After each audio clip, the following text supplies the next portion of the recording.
नमस्ते माताजी। हरे कृष्णा। नमस्ते माताजी। हरे हरे कृष्णा। कृष्णा। हरे कृष्णा। प्रणाम माताजी। हरे कृष्णा। ओम नमो भगवते वासुदेवाय। ओम नमो भगवते वासुदेवाय। ओम नमो भगवते वासुदेवाय। ओम अज्ञानतिमिरान्धस्य ज्ञानाञ्जनाशलाकया चक्षुरुन्मीलितं येन तस्मै श्रीगुरवे नमः। नमो विष्णुपादाय कृष्णप्रेष्ठाय भूतले श्रीमते भक्तिवेदान्त स्वामिनिधि नामिने। नमस्ते सारस्वते देवे गौरवाणी प्रचारिणे निर्विशेष शून्यवादी पाश्चात्य देशधारिणे। जय श्री कृष्ण चैतन्य प्रभु नित्यानंद श्री अद्वैत गदाधर श्रीवासादि गौर भक्त वृंद। हरे कृष्ण कृष्ण कृष्ण हरे हरे, हरे राम राम राम हरे हरे. ഹരേ കൃഷ്ണ. ശ്രീ ശ്രീ രാധാ ഗോവിന്ദ് ടെമ്പിൾ ഇസ്കോൺ മാംഗ്ലൂരിന്റെ 18 ദിവസത്തെ ഭഗവത്ഗീത ക്ലാസ്സിലേക്ക് എല്ലാവർക്കും സ്വാഗതം. ഹരേ കൃഷ്ണ. എല്ലാവർക്കും പ്രണാമം. ഹരേ കൃഷ്ണ. നമ്മൾ എന്തിനാണ് കൈപൊക്കിട്ട് ഹരേ കൃഷ്ണ മഹാമന്ത്രം ചൊല്ലുന്നത്? ഹരേ കൃഷ്ണ. എല്ലാവർക്കും പ്രണാമം. എന്തിനാ നമ്മൾ ഇങ്ങനെ കൈ പൊക്കിയിട്ട് ഹരേ കൃഷ്ണ മഹാമന്ത്രം ചൊല്ലുന്നത്? ചിന്തിച്ചോ നിങ്ങള്? 10 ദിവസമായി ഇത്. ഭഗവാനെ വിളിക്കുന്നത് എങ്ങനെ? ദ്രൗപദി ഭഗവാൻ ശ്രീകൃഷ്ണനെ വിളിക്കുന്നത്. ദ്രൗപദി വിളിച്ചത് അങ്ങനെയാണ്. അപ്പൊ എന്തുകൊണ്ടാണ് നമ്മൾ അത് ചെയ്യുന്നത്?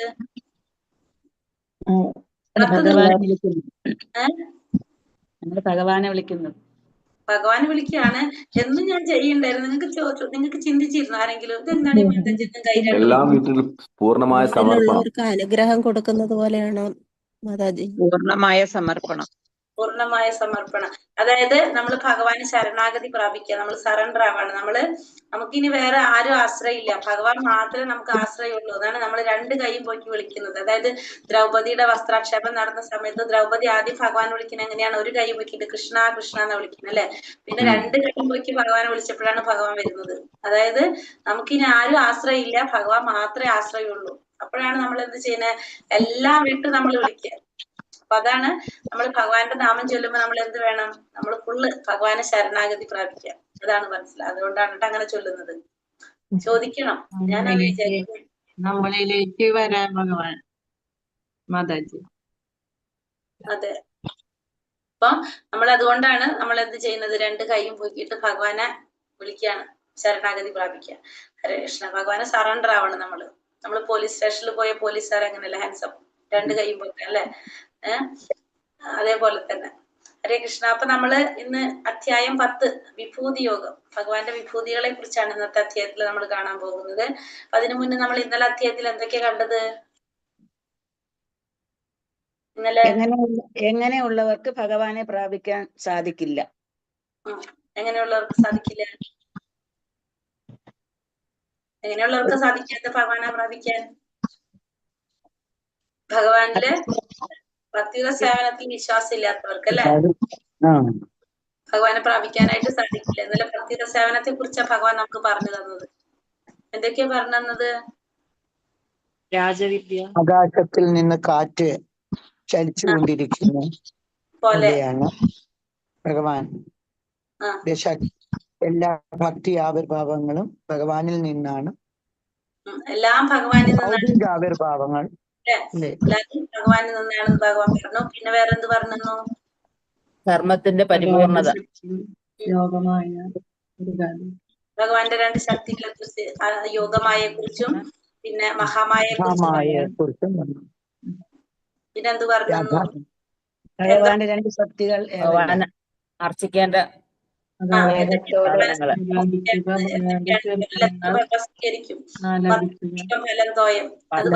കീർത്തിക്കണം, നിശ്ചയദാർത്ഥത്തോടെ പ്രയത്നിക്കണം, നിരന്തര ഭക്തി ഉണ്ടാകും. നമുക്ക് വേണ്ടതൊക്കെ ഭഗവാൻ തരുന്നു പറഞ്ഞു അല്ലെ. നമുക്കുള്ളതെല്ലാം നിലനിർത്തി തരും, വേണ്ടത് ഭഗവാൻ തരുന്നു പറഞ്ഞു. പിന്നെന്താ പറഞ്ഞല്ലേ? അമ്മ, അച്ഛൻ, രക്ഷകൻ, പിതാമഹൻ, പ്രണവം, സാമവേദം എല്ലാം ഭഗവാൻ തന്നെ, ഭഗവാൻ തന്നെയാണെന്ന് ഭഗവാൻ പറഞ്ഞു. പിന്നെന്ത് പറഞ്ഞു? ദേവന്മാരെ ആരാധിക്കുന്നവര് ദേവന്മാരുടെ ലോകത്തിലേക്ക് പോകും, പിതൃപൂജകർ അവരുടെ ലോകത്തിലേക്ക് പോകും, എന്നെ ആരാധിക്കുന്നവർ എന്റെ ധാമത്തിലെത്തുന്നു പറഞ്ഞു ഭഗവാൻ. പിന്നെ ഭഗവാനെ എങ്ങനെ ബലം ജലം കൊടുത്ത് സ്നേഹത്തോടെയും ഭക്തിയോടുകൂടിയും ഭഗവാനെ സ്നേഹിക്കണം.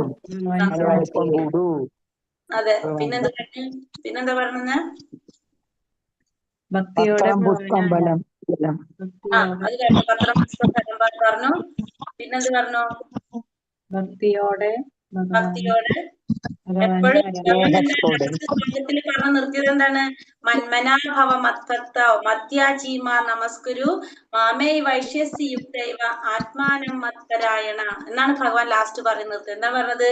എന്നിൽ മനസ്സിലുറപ്പിക്കുക, എന്റെ ഭക്തനാവുക, എന്നെ പ്രണമിക്കുകയും ആരാധിക്കുകയും ചെയ്യുക, എന്നിൽ പൂർണ്ണമായിട്ടും മുഴുകിയിരിക്കുമ്പോൾ കൊണ്ട് തീർച്ചയായിട്ടും നിനക്ക് എന്നെ പ്രാപിക്കാനായിട്ട് സാധിക്കും എന്നാണ് ഭഗവാൻ ഇന്നലെ 19ാമത്തെ അധ്യായത്തിൽ നമ്മളോട് ലാസ്റ്റ് പറഞ്ഞു നിർത്തുന്നത്. അപ്പോ എപ്പോഴും ഭഗവാൻ നമ്മളോട് പറയുന്നത് എപ്പോഴും ഭഗവാനിൽ മനസ്സുറപ്പിക്കണം, എപ്പോഴും ഭഗവാൻ ഓർക്കണം എന്നാ പറയുന്നത്. പക്ഷെ നമ്മുടെ ബുദ്ധിക്ക് നമുക്ക് എന്ത് സാധിക്കില്ല. നമ്മൾ ആഗ്രഹിക്കും ഭഗവാൻ ഓർക്കണം, പക്ഷെ നമുക്ക് എന്ത് പറ്റില്ല, എപ്പോഴും ഭഗവാൻ ഓർക്കാൻ പറ്റില്ല. നമ്മൾ മറന്നു പോകും. ഓർക്കണം എന്ന് നമ്മൾ മറന്നു പോകും അല്ലെ? നമുക്ക് ആഗ്രഹം ഉണ്ടാവും, നമ്മൾ വിചാരിക്കും എന്ത് ചെയ്യുമ്പോഴും ഭഗവാൻ ഓർത്ത് ചെയ്യണം. ചെയ്ത് കഴിയുമ്പോഴായിരിക്കും നമ്മൾ ഓർമ്മ വരാം, അയ്യോ ഭഗവാൻ ഓർത്തില്ലല്ലോ എന്ന്. അതാണ് നമ്മുടെ അവസ്ഥ. അപ്പൊ നമ്മൾ കലിയുഗത്തിലായതുകൊണ്ട് നമ്മളെ പറഞ്ഞിട്ട് കാര്യമില്ലല്ലോ. അതുകൊണ്ട് അതാണ് നമ്മുടെ അവസ്ഥ. അതാണ് ഭഗവാൻ ഇന്ന് അതെ, അത് വരും. അപ്പൊ നമുക്ക് അതുകൊണ്ട് നമ്മളെ മനസ്സിലാക്കിക്കൊണ്ട് ഭഗവാൻ 10ാമത്തെ അധ്യായം വിഭൂതി യോഗം, അതാണ് വിഭൂതി യോഗം. ഭഗവാന്റെ വിഭൂതികളെ കുറിച്ചാണ് അവിടെ പറയുന്നത്. ഭഗവാന്റെ വിഭൂതികൾ, അതായത് എപ്പോഴും ഭഗവാൻ ഓർക്കണം, എന്ത് ചെയ്യുമ്പോഴും നമ്മൾ ഭഗവാൻ ഓർക്കണം എന്ന് പറഞ്ഞു. പക്ഷെ നമ്മള് മറന്നുപോകും.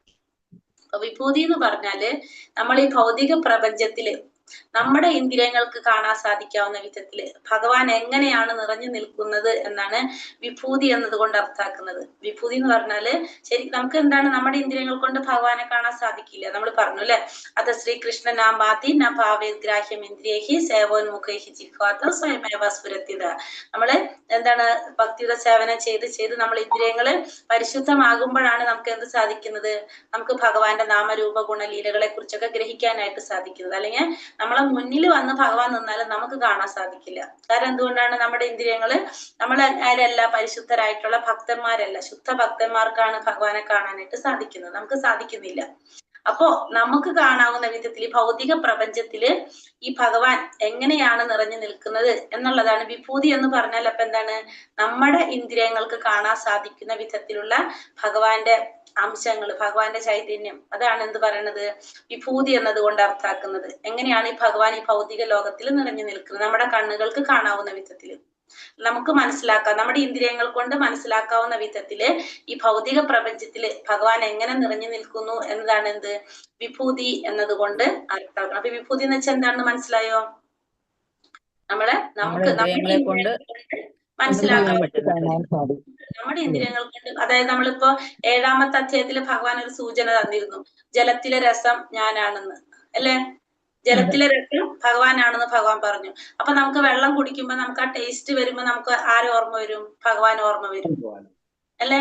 കാരണം നമുക്കത് ടേസ്റ്റ് നമുക്ക് അനുഭവിച്ചറിയാൻ സാധിക്കും. അപ്പൊ എന്തായാലും നമുക്കറിയാം, ആ ഈ വെള്ളത്തിന്റെ ആ ടേസ്റ്റ് വരുമ്പോ നമ്മൾ പറയും ഭഗവാനാണത്, രസം. പിന്നെ അതുപോലെ തന്നെ സൂര്യചന്ദ്രന്റെ പ്രകാശം, സൂര്യന്റെ ചന്ദ്രന്റെ പ്രകാശം കാണുമ്പോൾ നമുക്ക് ആരോർക്കാൻ സാധിക്കും? അത് നമുക്ക് ഫീൽ ചെയ്യുന്നതാണ് അല്ലെ, നമ്മൾ കാണുന്നതാണത്. അപ്പൊ നമുക്ക് ആരോർക്കാൻ സാധിക്കും? ഭഗവാൻ ഓർക്കാൻ സാധിക്കും അല്ലെ? അങ്ങനെ ഓരോന്നും ഭഗവാൻ 7ാമത്തെ അധ്യായത്തിൽ ചെറുതായിട്ട് പറഞ്ഞിട്ടുണ്ടാണ്. ഈ അധ്യായം മുഴുവനും ഭഗവാന്റെ വിഭൂതികളെ കുറിച്ചാണ് ഭഗവാൻ പറയുന്നത്. ഇതേപോലെ തന്നെ നമ്മുടെ ചുറ്റുപാടും നമുക്ക് മനസ്സിലാക്കാവുന്ന, നമുക്ക് അറിയാവുന്ന രീതിയിൽ ഗ്രഹിക്കാൻ സാധിക്കാവുന്ന വിധത്തിൽ, നമ്മുടെ ഇന്ദ്രിയങ്ങൾക്ക് മനസ്സിലാക്കാൻ സാധിക്കുന്ന വിധത്തിലുള്ള ഭഗവാൻ എങ്ങനെയാണ് ഭഗവാന്റെ പ്രതിനിധികൾ എന്ന് പറയുന്നത് നമുക്കതിനെ, അതാണ് ഈ അധ്യായത്തില് 10ാമത്തെ അധ്യായത്തില് ഭഗവാൻ പറഞ്ഞു തരുന്നത്. വിഭൂതി യോഗം, വിഭൂതികളെ കുറിച്ചാണ് ഇവിടെ പറയുന്നത്. ഹരേ കൃഷ്ണ. അപ്പൊ നമുക്ക് അധ്യായത്തിലേക്ക് പോകാം. അധ്യായം 10 വിഭൂതി യോഗം.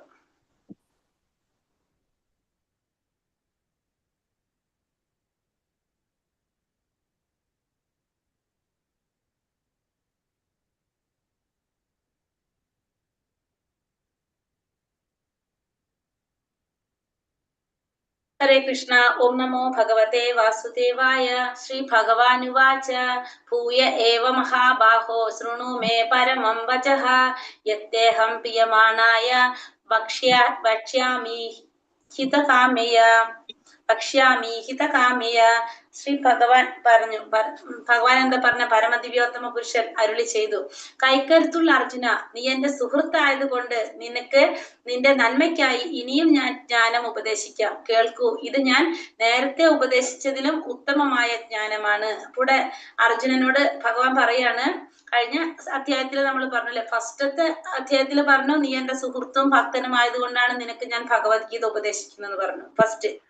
പിന്നെ അത് കഴിഞ്ഞിട്ട് ഇന്നലത്തെ അധ്യായത്തിൽ നമ്മൾ പറഞ്ഞു, നിനക്ക് എന്നോട് അസൂയ ഇല്ലാത്തത് കൊണ്ടാണ് ഞാൻ നിനക്ക് വീണ്ടും ജ്ഞാനം പകർന്നു തരുന്നത് പറഞ്ഞല്ലേ, രഹസ്യമായിട്ടുള്ള രാജവിദ്യ രാജഗുഹ്യയോഗം നിനക്ക് പറഞ്ഞു തരുന്നത് നിനക്കൊരിക്കലും എന്നോട് അസൂയ തോന്നാത്തത് കൊണ്ടാണ്.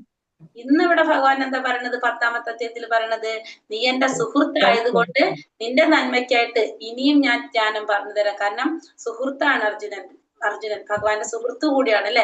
പറഞ്ഞ നിന്റെ നന്മയ്ക്കായിട്ട്, സുഹൃത്തായതുകൊണ്ട് ആ സുഹൃത്തിന്റെ നന്മയ്ക്കായിട്ട് ഇനിയും ഞാൻ നിനക്ക് എന്ത് പറഞ്ഞു തരാം, ജ്ഞാനം ഉപദേശിച്ചു തരാം, അത് കേൾക്കൂ എന്നാണ് ഇവിടെ ആര് പറയുന്നത്, ഭഗവാൻ പറയുന്നത്. ഇത് നേരത്തെ ഉപദേശിച്ചതിനേക്കാളും ഉത്തമമായിട്ടുള്ള ജ്ഞാനമാണ് ഞാൻ ഇവിടെ ഉപദേശിച്ചു തരുന്നത് എന്നാണ് പറയുന്നത്. അപ്പൊ അർജുനൻ എന്ന് പറഞ്ഞു കഴിഞ്ഞാല് നമുക്കറിയാം, അർജുനൻ യുദ്ധം നടക്കാൻ പോകുന്ന സമയത്ത് അർജുനനും ദുര്യോധനനും ആരെ കാണാൻ പോയിട്ടുണ്ടായിരുന്നു, ഭഗവാനെ കാണാനായിട്ട് പോയിട്ടുണ്ടായിരുന്നു അല്ലെ. രണ്ടുപേരും നമ്മളിവിടെ ഈ പിക്ചർ കാണുമ്പോൾ നമുക്ക് മനസ്സിലാക്കാം, രണ്ടുപേരും കാണാൻ പോയിട്ട് ഭഗവാൻ ഉറങ്ങായിരുന്നു, കിടക്കായിരുന്നു. അപ്പൊ അർജുനൻ ചെന്നിട്ട് എവിടെ ഇരിക്കുന്നത്, ഭഗവാന്റെ ദുര്യോധനൻ ചെന്നിട്ട് അവിടെ ഇരിക്കും ഭഗവാന്റെ ഭഗവാൻ ആദ്യം കാണുന്നത് ആരെയാണ്, അർജുനനെ കാണുന്നത് അല്ലെ ആദ്യം. അപ്പൊ അത് കഴിഞ്ഞിട്ടാണ് ആരെ കാണുന്നത്, ദുര്യോധനനെ കാണുന്നത്. എന്താ രണ്ടുപേരും വന്നത് എന്താണെന്ന് ചോദിക്കുമ്പോ അപ്പൊ സ്വാഭാവികമായിട്ടും ആദ്യത്തെ ചാൻസ് പറയാനുള്ളത് ആർക്കാ കൊടുക്കുന്നത്, അർജുനനാ കൊടുക്കുന്നത്. ഭഗവാൻ പറയുന്നത് എന്താണ്, ഞാൻ യുദ്ധം ചെയ്യുന്നതിനെ കുറിച്ച് സഹായം അഭ്യർത്ഥിക്കാനാണ് രണ്ടുപേരും പോകുന്നത്. അപ്പൊ ഭഗവാൻ പറയും, ഞാൻ എന്തായാലും ആയുധം എടുക്കില്ല, അപ്പൊ ഒന്ന് ഞാൻ ഒറ്റയ്ക്ക് വരും, എന്റെ സേന മുഴുവൻ വരും അല്ലെ, നാരായണ സേനന്റെ സേന മുഴുവൻ വരും എന്ന് പറയും. അപ്പൊ ദുര്യോധനനെ സംബന്ധിച്ച് ആയുധം എടുക്കാതെ ഒരു കാര്യമില്ല, അങ്ങനെയാണ് ദുര്യോധനൻ ചിന്തിച്ചത്. പക്ഷെ ആദ്യം പറയാനുള്ള ചാൻസ് കൊടുക്കുന്നത് ആർക്കാണ് അവിടെ, അർജുനനാണ് കൊടുക്കുന്നത്. അപ്പൊ ദുര്യോധനന്റെ പേടി എന്താണ്, അർജുനൻ എങ്ങാനും ഇനി സേന മേടിച്ചാലോ എന്നുള്ളതാണ് പേടി. പക്ഷെ അർജുനൻ ആരും മതി, ഭഗവാൻ തന്നെ മതിയില്ല, വേറെ ആരും. ഇവിടെ അർജുനനെ ധർമ്മത്തിന്റെ പ്രതീകമായിട്ടാണ് നമ്മളിവിടെ കാണുന്നത്. കാരണം ധർമ്മം എന്ന് പറഞ്ഞാൽ എപ്പോഴും നമ്മൾ എന്താണ്, വിനയമാണ് അവിടെ പിടിക്കുന്നത്, മുറുകെ പിടിക്കുന്നത്. നമ്മൾ എന്തിനാണ്, വിനയത്തെയാണ് നമ്മൾ മുറുകെ പിടിക്കുന്നത്. അതായത് അർജുനൻ അവിടെ ഭഗവാന്റെ ആ പാദത്തിലാണ് ഇരിക്കുന്നത്. കാരണം എന്താണ്, താൻ എല്ലാം പഠിക്കാൻ തയ്യാറാണെന്നും എന്തെങ്കിലും തെറ്റുകൾ അല്ലെങ്കിൽ നമുക്ക് എന്തെങ്കിലും മനസ്സിലാവാത്തുണ്ടെങ്കിൽ നമ്മളത് എളിമയോടെ ചോദിക്കാനും നമ്മൾ എങ്ങനെയുള്ളവരായിരിക്കും, അത്രയും ധർമ്മം എന്ന് പറയുന്നത് അങ്ങനെയാണ്. അതായത് അംഗീകരിക്കുന്നതാണ്, തെറ്റുകൾ മുഴുവൻ അംഗീകരിക്കാനായിട്ട് തയ്യാറുള്ളവരാവാം. ഇതാണ് ധർമ്മത്തിനെയാണ് നമ്മൾ അവിടെ പറയുന്നത്. പക്ഷെ ദുര്യോധനൻ എങ്ങനെയാണ്, അഹങ്കാരാണ് ദുര്യോധനൻ. എന്തിന്റെ പ്രതീകമായിട്ടാണ് ദുര്യോധനെ പറയണത്, അഹങ്കാരം, ആധിപത്യം. എല്ലാവരും എന്താണ് ആഗ്രഹിക്കുന്നത്, ആധിപത്യമാണ് ആരാഗ്രഹിക്കുന്നത്, ദുര്യോധനൻ ആഗ്രഹിക്കുന്നത്. അതായത് താൻ മറ്റുള്ളവരെക്കാളും ഉയർന്നവനാണ്. അതായത് നമ്മളെല്ലാതും നമ്മൾ ചെയ്യുന്നതെല്ലാം ശരിയാണെന്ന് ചിന്തിച്ചു പോകാം, ഒന്നിനെയും അംഗീകരിക്കാതെ. അതായത് നമ്മളാണ് എല്ലാം പെർഫെക്റ്റ് എന്ന് ചിന്തിച്ചു പോകാം. അത്തരം അഹങ്കാരമാണ് ആരിലുള്ളത്, ദുര്യോധനല്ല. അതായത് അഹങ്കാരം ഇതാണ് അവിടെ. അപ്പൊ ധർമ്മവും ഈ അഹങ്കാരം ഇത് രണ്ടുമാണ് ഇവിടെ നടക്കുന്നത്. അപ്പൊ ഒന്ന് ധർമ്മത്തിന്റെ ഒന്ന് അഹങ്കാരത്തിന്റെ കാര്യങ്ങളാണ് നമ്മൾ ഈ ഇതില് പറയുന്നത് തന്നെ. ഇനി ഭഗവാൻ അവിടെ പറയുന്നത്, നമേ വിദുസുരഗണ പ്രഭവം ന മഹർഷയഃ അഹമാദിർഹി ദേവാനാം മഹർഷീണാം ച സർവശഃ. എന്റെ ഉൽപ്പത്തി, വിഭൂതി എന്നിവയെ പറ്റി ദേവന്മാർക്കോ ഋഷികൾക്കോ അറിഞ്ഞുകൂടാ. ഏത് വിധത്തിലും അവരുടെ എല്ലാം ഉത്ഭവസ്ഥാനം ഞാനാണ്. അപ്പൊ ഭഗവാൻ പറയുന്നത്, ഭഗവാന്റെ ഉൽപ്പത്തിയെ കുറിച്ചോ വിഭൂതികളെ കുറിച്ചോ ദേവന്മാർക്കോ ഋഷികൾക്കോ ആർക്കും അറിഞ്ഞുകൂടാ. എല്ലാ വിധത്തിലും എന്താണ്, അവരുടെ എല്ലാം ഉത്ഭവസ്ഥാനം ആര് തന്നെയാണ്, ഞാൻ തന്നെയാണ്. അപ്പൊ ഭഗവാന്റെ ഉൽപ്പത്തിയെ കുറിച്ചോ വിഭൂതിയെ കുറിച്ചോ ആർക്കും അറിയില്ല, ഋഷിമാർക്ക് അറിയില്ല, ദേവന്മാർക്ക് അറിയില്ല, ആർക്കും അറിഞ്ഞുകൂടാ. എല്ലാ വിധത്തിലും അവരുടെ എല്ലാം ഉത്ഭവസ്ഥാനം ആര് തന്നെയാണ്, ഭഗവാൻ തന്നെയാണ്. ഇവിടെ ഭഗവാൻ അവതരിക്കുന്ന സമയത്ത് ഭഗവാൻ ഭൂമിയിൽ എവിടെയാണ് ഭഗവാൻ അവതരിക്കുന്ന സമയത്ത് എല്ലാ ദേവന്മാരും ഭഗവാനെ സ്തുതിച്ചുകൊണ്ടിരിക്കുകയാണ്. കാരണം ഭഗവാനെ കീർത്തിക്കുകയാണ്, ഭഗവാൻ അവതരിക്കുകയാണ്. തൊട്ട് മുമ്പുള്ള ഒരു പിക്ചറാണ് നമ്മൾ ഈ കാണുന്നത്, ഭഗവാൻ അവതരിക്കുന്നത്. അപ്പോ ദേവകി മാതാവും ഭഗവാനെ പ്രാർത്ഥിച്ചു കൊണ്ടിരിക്കുകയാണ്. എല്ലാ ദേവന്മാരും എല്ലാവരും എന്താണ് ഭഗവാനെ ധ്യാനിച്ചു കൊണ്ടിരിക്കുകയാണ്. കാരണം ആർക്കും എന്തറിയില്ല ഭഗവാനെ കുറിച്ചാണ്. ഭഗവാന്റെ കൃഷ്ണന്റെ രൂപം, ശ്രീകൃഷ്ണൻ രൂപം കാണാൻ തന്നെ എല്ലാവർക്കും സാധിക്കില്ല. ഭഗവാനെ ശ്രീകൃഷ്ണ രൂപത്തിൽ കാണാൻ തന്നെ എല്ലാവർക്കും പറ്റില്ല. ഇപ്പൊ എന്താണ് നമ്മുടെ ഈ ഭൗതിക ലോകത്തിൽ നമുക്ക് എന്തെങ്കിലും ബുദ്ധിമുട്ടുകൾ, പ്രശ്നങ്ങൾ ഉണ്ടായി കഴിഞ്ഞാല് ദേവന്മാരുടെ പ്രതിനിധിയായിട്ട് ബ്രഹ്മാവും എല്ലാ ദേവന്മാരും പോയിട്ട് ആരടുത്താണ് സങ്കടം പറയുന്നത്? ക്ഷീരോദകന്റെ അല്ലെ, വിഷ്ണു രൂപത്തിൽ ക്ഷീരോദകശായ വിഷ്ണുവിന്റെ അടുത്ത് പോയിട്ടാണ്, പാൽക്കടലില് ഉള്ള ക്ഷീരോദകശായ വിഷ്ണുവിന്റെ അടുത്ത് പോയിട്ടാണ് എന്ത് പറയുന്നത്?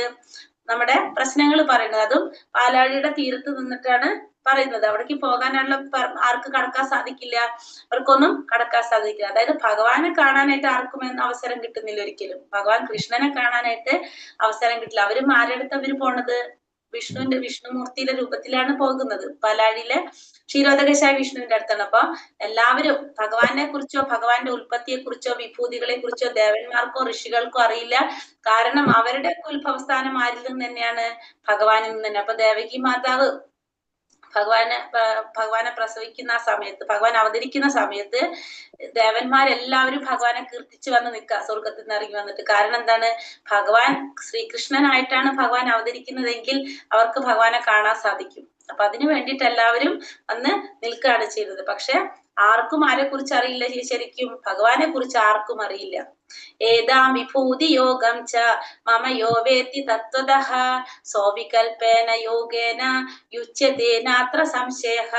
എന്റെ വിഭൂതികളും യോഗാശക്തിയും എന്തെന്ന് ശരിയായി ബോധ്യപ്പെട്ടവർ കലർപ്പില്ലാത്ത ഭക്തിയുടെ സേവനത്തിൽ മുഴുകുന്നു, ഇതിന് യാതൊരു സംശയവുമില്ല. അപ്പൊ ഭഗവാന്റെ വിഭൂതികളെ കുറിച്ചും യോഗാശക്തികളെ കുറിച്ചും ശരിയായ വിധത്തില് ബോധ്യപ്പെട്ടവർ എന്ത് ചെയ്യും? ഭഗവാന്റെ ഭക്തിയുടെ സേവനത്തിൽ മുഴുകും എന്നുള്ളതിന് യാതൊരു സംശയവും ഇല്ല. കാരണം ഭഗവാനെ കുറിച്ച് തത്വത്തില് ശരിയായ അർത്ഥത്തിൽ മനസ്സിലാക്കുന്നവര് ഭഗവാന്റെ ഭക്തിയുടെ സേവനത്തിൽ മുഴുകും എന്നുള്ളതിന് യാതൊരു സംശയവും ഇല്ല. ഇനി ഭഗവാനെ കുറിച്ച് പറയുന്നതാണ് ഈ നമ്മളെ എട്ടാമത്തെ ഈ അധ്യായത്തില് 8, 9, 10, 11 4 ശ്ലോകങ്ങള് ചതുർശ്ലോകി ഭഗവത്ഗീത എന്നാണ് അറിയപ്പെടുന്നത്. ഭഗവത്ഗീതയിലെ 8 മുതൽ 11 വരെയുള്ള ശ്ലോകങ്ങൾ, അതായത് ഈ ഭഗവത്ഗീതയുടെ അന്തസത്ത എന്ന് നമുക്ക് പറയാം ഈ ശ്ലോകങ്ങളെ. അല്ലെങ്കിൽ ഭഗവത്ഗീത എന്ന് പറഞ്ഞ ഈ 4 ശ്ലോകങ്ങളിലാണ് ശരിയായ രീതിയിൽ പറഞ്ഞിരിക്കുന്നത്. ഈ 4 ശ്ലോകങ്ങളാണ് ശരിക്കും ഈ ഭഗവത്ഗീതയിൽ മുഴുവനും പറഞ്ഞിരിക്കുന്നതിന്റെ അകക്കാമ്പ് നമുക്ക് പറയാം. ആ 4 ശ്ലോകങ്ങളാണ് 8, 9, 10, 11. ചതുശ്ലോകി ഭഗവത്ഗീത എന്നാണ് ഈ ശ്ലോകങ്ങൾ അറിയപ്പെടുന്നത്. ചതുശ്ലോകി ഭഗവത്ഗീത. ഈ ഭഗവത്ഗീതയുടെ അകക്കാമ്പാണ് ഈ പറയുന്ന 4 ശ്ലോകങ്ങൾ. ഫസ്റ്റത്തിൽ എന്താ പറയുന്നത്? അതില് അഹം സർവസ്യ ഹരേ കൃഷ്ണ ചതുശ്ലോകി 4 ശ്ലോകം. ചതുശ്ലോകി ഭഗവത്ഗീത. ചതുർശ്ലോകി ഭഗവത്ഗീത എന്നറിയപ്പെടുന്നത് ഈ 4 ശ്ലോകങ്ങളാണ് നമ്മൾ ഈ ഫുള്ള് അധ്യായത്തിന് ഭഗവത്ഗീതയുടെ മൊത്തം അകക്കാമ്പ് എന്ന് പറയാ. ഈ 4 ശ്ലോകങ്ങളിലാണ് പറഞ്ഞിരിക്കുന്നത്. എന്താണ് ഇതിൽ പറഞ്ഞിരിക്കുന്നത്? അഹം സർവസ്യ പ്രഭവോ മത്ത സർവം പ്രവർത്തതേ ഇതി മത്വാ ഭജന്തേ മാം ഭൂതാ ഭാവാ സമന്വിതഃ. അഹം സർവസ്യ പ്രഭവോ മത്ത സർവം പ്രവർത്തതേ ഇതി മത്വാ ഭജന്തേ മാം ഭൂതാ ഭാവാ സമന്വിതഃ. ഭൗതിക ആധ്യാത്മിക ലോകങ്ങളുടെ ഉറവിടം ഞാനാണ്. എല്ലാം എന്നിൽ നിന്നാണ് ഉണ്ടായത്.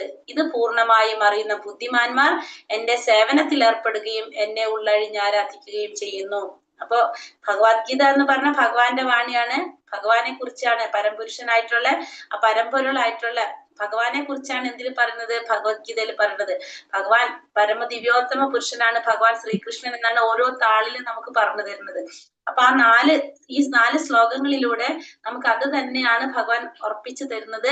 ഈ 4 ശ്ലോകങ്ങൾ ഭഗവത്ഗീതയുടെ അകക്കാമ്പ് എന്നറിയപ്പെടുന്നതും അത് തന്നെയാണ്. അപ്പോൾ എന്താ പറഞ്ഞത്? ഭൗതിക ലോകത്തിന്റെയും ആധ്യാത്മിക ലോകത്തിന്റെയും ഉറവിടം ഞാനാണ്. അപ്പൊ ഈ ഭൗതിക പ്രപഞ്ചത്തിന്റെ ആയാലും ആധ്യാത്മിക പ്രപഞ്ചങ്ങളുടെ ആയാലും എല്ലാത്തിന്റെയും ഉറവിടം ആര് തന്നെയാണ്? ഭഗവാൻ തന്നെയാണ്. എല്ലാം ഭഗവാനിൽ നിന്നാണ് ഉണ്ടായത്. എല്ലാം ആരിൽ നിന്നാണ് ഉണ്ടായത്? ഭഗവാനിൽ നിന്നാണ്. ഇത് പൂർണ്ണമായിട്ടും മനസ്സിലാക്കുന്ന ബുദ്ധിമാന്മാര് ഭഗവാന്റെ സേവനത്തില് ഏർപ്പെടുകയും ഉള്ളഴിഞ്ഞാരാധിക്കുകയും ചെയ്യും. ആർക്കാണോ അത് മനസ്സിലാക്കാൻ സാധിച്ചിട്ടുള്ളത് അവരെന്ത് ചെയ്യും? ഭഗവാനെ ഉള്ളഴിഞ്ഞ് ആരാധിക്കുകയും ചെയ്യും, ഭഗവാന്റെ സേവനത്തിൽ ഏർപ്പെടുകയും ചെയ്യും. അപ്പൊ ഭൗതിക ലോകത്തിന്റെയും ആധ്യാത്മിക ലോകത്തിന്റെയും ഉറവിടം ഭഗവാനാണ്. എല്ലാം ഭഗവാനിൽ നിന്ന് തന്നെയാണ് ഉണ്ടായത്. ഇതറിഞ്ഞ ബുദ്ധിമാന്മാര് ഭഗവാന്റെ സേവനത്തിൽ ഏർപ്പെടുകയും ഭഗവാനെ ഉള്ളഴിഞ്ഞ് ആരാധിക്കുകയും ചെയ്യുന്നു എന്നുള്ളതാണ് ഒന്ന് പറയുന്നത്. ഒന്നാമത്തെ ശ്ലോകം പറയുന്നത് അഹം സർവസ്യ പ്രഭവോ മത്ത സർവം പ്രവർത്തത്തെ ഇതി മത്വാ ഭജന്തേ മാം ബുധാ ഭാവ സന്മന്വിതഃ. ബുധാ ഭാവ സമന്വിതഃ എന്നാണ്. ബുധ എന്ന് വെച്ചാല് ഭഗവാനെ ഭജിക്കുന്നവര്. അവര് എന്താ ചെയ്യുന്നത്? ഭൗതിക ലോകത്തിന്റെയും ആധ്യാത്മിക ലോകത്തിന്റെയും ഉറവിടം ഭഗവാനാണെന്ന് മനസ്സിലാക്കി അവർ ഭഗവാന്റെ സേവനത്തില് ഏർപ്പെട്ടുകൊണ്ടേയിരിക്കും, ഭഗവാനെ ആരാധിച്ചു കൊണ്ടിരിക്കും എന്നാണ് എന്ന് പറയുന്നത് 8ാമത്തെ ശ്ലോകത്തില് പറയുന്നത്. നാരായണാത് ബ്രഹ്മാ ജായതേ നാരായണാത് പ്രജാപതി പ്രജായതേ നാരായണാത് ഇന്ദ്രോ ജായതേ നാരായണാത് അഷ്ടവസുവോ ജായന്തേ നാരായണാത് ദ്വാദശ നാരായണ ദ്വാദശോ രുദ്ര ജായന്തേ നാരായണ ദ്വാദശാദിത്യ. അതായത് നാരായണിൽ നിന്നാണ് ബ്രഹ്മാവ് ജനിച്ചത്, നാരായണിൽ നിന്നാണ് പ്രജാപതികൾ ജനിച്ചത്, നാരായണിൽ നിന്നാണ് ഇന്ദ്രൻ ജനിച്ചത്, നാരായണിൽ നിന്ന് 8 വസുക്കൾ ജനിച്ചു, 11 രുദ്രന്മാര് ജനിച്ചു, 12 ആദിത്യന്മാര് ജനിച്ചു. ഈ നാരായണൻ എന്ന് പറയുന്നത് ആരാണ്? ഭഗവാന്റെ ഒരു രൂപവിസ്തരണമാണ്, കൃഷ്ണന്റെ രൂപവിസ്തരണമാണ് നാരായണൻ. അപ്പൊ നാരായണൻ നിന്നാണ് ബ്രഹ്മാവ് വന്നതും പ്രജാപതികൾ വന്നതും ഇന്ദ്രൻ വന്നതും 8 വസുക്കള്, അഷ്ടവസുക്കള്, 11 രുദ്രന്മാര്, 12 ആദിത്യന്മാര്, ഇവരെല്ലാം ആരിൽ നിന്നാണ് വന്നത്? നാരായണൻ നിന്നാണ് വന്നത്. ഇതാണ് എന്ത് പറയുന്നത്? ഈ നാരായണൻ എന്ന് പറയുന്നത് ആരുടെ രൂപവിസ്തരണമാണ്? ഭഗവാന്റെ വിസ്തരണമാണ്. ഇതാണ് നമ്മൾ ഈ പറഞ്ഞ എന്ത്, ഇതെല്ലാത്തിന്റെയും ഒരു സെന്റർ പോയിന്റ് ആരാണ് അപ്പൊ വരുന്നത്? ഭഗവാനാണ്. എല്ലാതും ഭഗവാനിൽ നിന്നാണ് വരുന്നത്. ഇത് എത്ര പേരുണ്ടെന്ന് നോക്കി, ഇതൊന്ന് നോക്കി നിങ്ങൾ. നമ്മൾ പറയുമ്പോ ബ്രഹ്മാവ്, പ്രജാപതി, ഇന്ദ്രൻ, പിന്നെ 8 വസുക്കള്, 11 രുദ്രന്മാര്. വസുക്കൾ എന്താണ് മാഡം? എങ്ങനെ? അഷ്ടവസുക്കൾ എന്ന് പറയില്ലേ? അഷ്ടവസുക്കള് കേട്ടിട്ടില്ലേ? വസുക്കൾ എന്ന് പറഞ്ഞാല് അഷ്ടവസുക്കൾ എന്ന് പറയും അതിന്. അഷ്ടവസുക്കള്, 11 രുദ്രന്മാര്, 12 ആദിത്യന്മാര്, എല്ലാവരും ആരിൽ നിന്നാ വന്നിരിക്കുന്ന? നാരായണൻ ആരാണ്? ഭഗവാന്റെ 12 ആദിത്യന്മാര്, 11 രുദ്രന്മാര്, 12, 10, 21, 12, 10, 21, 22 ആയില്ലേ? അപ്പം പിന്നെ ആരാണ്? 8 വസുക്കള്, 22, 8, 30. പിന്നെ ആരാണ്? ബ്രഹ്മാവ് 31, പ്രജാപതി 32, ഇന്ദ്രൻ 33. അപ്പൊ എത്രയായി പറയണ? നാരായണ ബ്രഹ്മാവ് ജനിച്ചു. ബ്രഹ്മാവ് എത്ര? മാതാജി ഒന്നും കൂടി പറയണോ? നാരായണൻ നിന്നാണ് ബ്രഹ്മാവ് 33. അതായത് നാരായണൻ നിന്നാണ് ആര് ജനിച്ചത്? ബ്രഹ്മാവ് ജനിച്ചത്.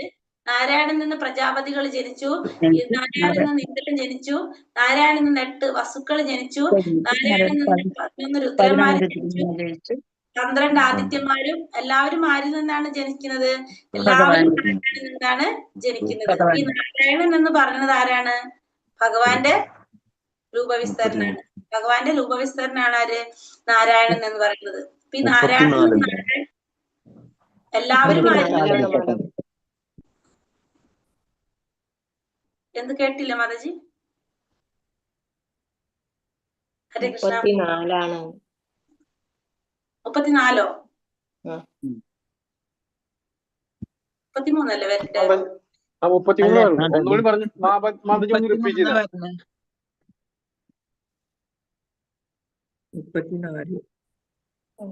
ബ്രഹ്മാവ്, പ്രജാപതി, ഇന്ദ്രൻ, 3. മൂന്ന് 8 വസുക്കള്, 11 11 പിന്നെ 11 രുദ്രന്മാര്, 12 ആദിത്യന്മാര്, 22 34 34 11 8 വസുക്കള്, 11 രുദ്രന്മാര്, 11 8 19, 12 ആദിത്യൻ 12 12 ആദിത്യന്മാര്, 12 ആദിത്യന്മാരും 11 രുദ്രന്മാരും. അപ്പൊ 23 അപ്പോഴും ബ്രഹ്മാവ്, പ്രജാപതി, ഇന്ദ്രൻ 3 പേര്. 3 വട്ടം 11, 29 വരുന്നല്ലേ? 30 11, 20, 31 22, 12, 34. 34 വരുന്നല്ലേ? 33 വരുന്നില്ലേ? 34 വരുന്നില്ല.